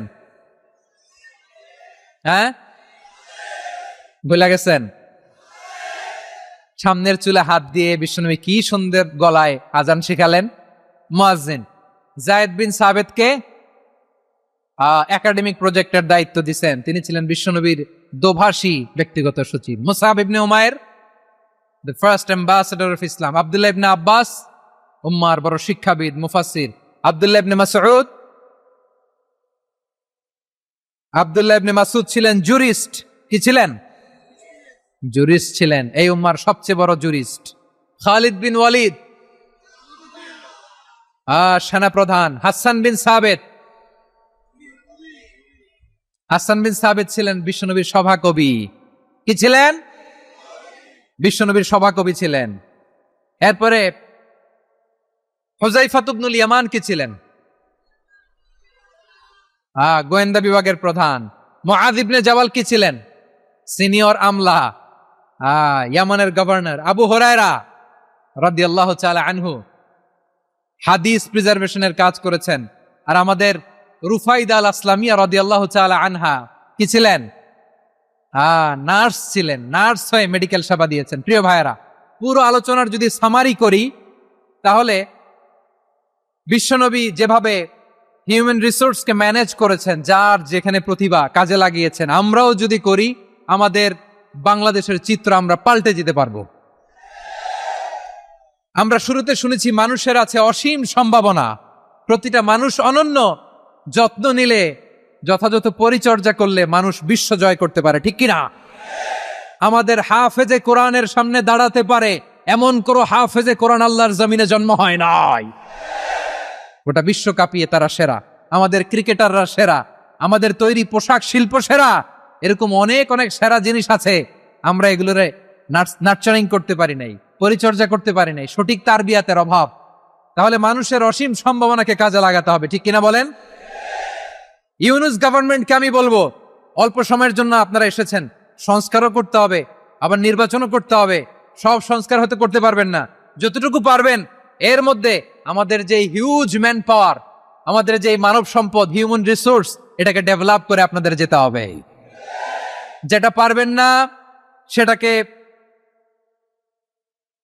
পরবর্তী নির্বাচিত গভর্নমেন্টের কাছে রেখে যেতে হবে, যে তারা যেন করে, তাদের কাছে আপনারা এটা রেখে যাবেন। তাহলে মানুষ চাইলে বিশ্ব জয় করতে পারে। আল্লাহ আমাদেরকে জনসংখ্যা দিয়েছেন প্রিয় ভাইয়েরা। এই জনসংখ্যা অনেক বড় সম্পদ, এটা আমাদের জন্য অভিশাপ নয়, আশীর্বাদ। আমাদের জনসংখ্যাকে যদি আমরা জনশক্তিতে রূপান্তর করতে পারি, আজকে বাংলাদেশ যে অবস্থানে দাঁড়িয়ে আছে, বাংলাদেশ তার 20 গুণ উন্নতির শিখরে চলে যাবে। চিল্লায় বলো ঠিক কিনা? আমাদের শ্রমিক ভাইয়েরা বাইরে কাজ করে, আমাদের শ্রমজীবী ভাইয়েরা, প্রবাসীরা, তাদের ব্যাপারে গুরুত্ব দিতে হবে। আমাদের শ্রমের দাম সবচেয়ে কম, সবচেয়ে কম। তারা এম্বাসিতে গুরুত্ব পায় না, এয়ারপোর্টে গুরুত্ব পায় না। এই সরকার অবশ্য তাদেরকে অনেক গুরুত্ব দিচ্ছে। আমাদের অদক্ষ শ্রমিককে যখন আমরা দুবাই পাঠাই, অল্প বেতন পায়, কিন্তু ইন্ডিয়ানরা দক্ষ শ্রমিক পাঠাইলে তার 3 গুণ বেতন পায়। আমরা আমাদের শ্রমিকদেরকে অদক্ষ ভাবে আর পাঠাতে চাই না, দক্ষ শ্রমিক পাঠিয়ে আমরা রেমিটেন্সের বন্যা বইয়ে দেব। আমাদের শ্রমিকদের পাঠানো রেমিটেন্সের টাকায় সচল থাকে আমার দেশের অর্থনীতির চাকা। তাদেরকে সবচেয়ে গুরুত্ব দিতে হবে। আমরা পেয়েছি ফ্রিডম ফাইটার, মুক্তিযোদ্ধা, আর আমার প্রবাসী ভাইরা হচ্ছে রেমিটেন্স ফাইটার। জোরে বলো ঠিক কিনা? তাহলে আমাদের এই জনশক্তিকে জনসম্পদে ট্রান্সফর্ম করতে হবে, ঠিক কিনা বলেন? সরকার জনগণকে এভাবে পলিশ করতে হবে। মা বাবারা ছেলে মেয়েদের মধ্যে কার কোন যোগ্যতা তাকে ওইভাবে কাজে লাগাতে হবে। সবার এ প্লাস পাওয়ার কোনো দরকার নাই। আমাদের দেশে একটা টেন্ডেন্সি আছে, পরীক্ষায় এ প্লাস না পাইলে কই তুই কি করলি, পাশের বাড়ির ছেলে এ প্লাস পাইছে, যা ওর পা ধোয়া পানি খা। কি খা? আমি ভাবছি যে পা ধোয়া, এ প্লাস পাওয়া ছেলেদের পা ধোয়া পানির একটা পানির ব্র্যান্ড বানাইতে হবে। এরকম লেখা থাকবে, এ প্লাস পাওয়া ছেলেদের পা ধোয়া পানি। খাওয়া নাই, এগুলার খাওয়া নাই। ওরে আল্লাহ এ প্লাস পাওয়ার জন্য বানাইছে, আর আপনার ছেলেকে এই এ প্লাস গুলারে নিয়ন্ত্রণ করার জন্য আল্লাহ বানাইছে। ওকে দিয়ে আল্লাহ কি করবে আপনি জানেনই না। একটা এ প্লাস, একটা এ গ্রেড একটা মানুষের জীবনকে ঠিক করে দিতে পারে না। আপনার ছেলেকে আল্লাহ অন্যদিকে যোগ্যতা দিয়েছে। ওদের মনোবল ভাঙবেন না, খবরদার, খবরদার। ছেলে মেয়েদের মনোবল ভাঙবেন না। যাকে দিয়ে যেটা হবে তাকে দিয়ে সেটা করতে হবে, তার প্রতিভাকে সেভাবে কাজে লাগাতে হবে। তাহলে বাংলাদেশ, আমাদের এই জনসংখ্যা, জনসম্পদে রূপান্তরিত হবে। আমাদের সরকারের তত্ত্বাবধানে আমাদের 18 কোটি জনগণ দক্ষ জনশক্তিতে রূপান্তরিত হোক, আমরা চাই কি চাই না? আমরা ভালো মানুষ, শ্রেষ্ঠ মানুষ হতে চাই কি চাই না? ওই জাপানিজদের মতো সৎ, ওই ইউরোপিয়ানদের মতো কালচার্ড, আমাদেরকে আল্লাহ তাআলা কোরআন সুন্নাহ অনেক কিছু দিয়েছেন। যেহেতু বর্তমানে আমরা দেখছি তারা সৎ, তাদের মধ্যে ভ্যালু আছে, সেগুলো আমাদের মধ্যে আনার দরকার আছে না নাই? আর ইসলাম দিয়ে আমাদের জীবনকে সাজাতে হবে, ইসলাম দিয়ে আমার পরিবারকে সাজাতে হবে। ইসলাম থেকে, কোরআন থেকে প্রেসক্রিপশন না নিলে জীবন সুন্দর হবে না। কোরআন থেকে প্রেসক্রিপশন না নিলে সমাজ সুন্দর হবে না। কোরআনের প্রেসক্রিপশন না মানলে রাষ্ট্র সুন্দর হবে না। কোরআনের প্রেসক্রিপশন অ্যাপ্লাই না করলে শুধু দুর্নীতি দমন কমিশন দিয়ে দুর্নীতি বন্ধ করা যাবে না। এজন্য কোরআনের আইন আমরা চাই কি চাই না?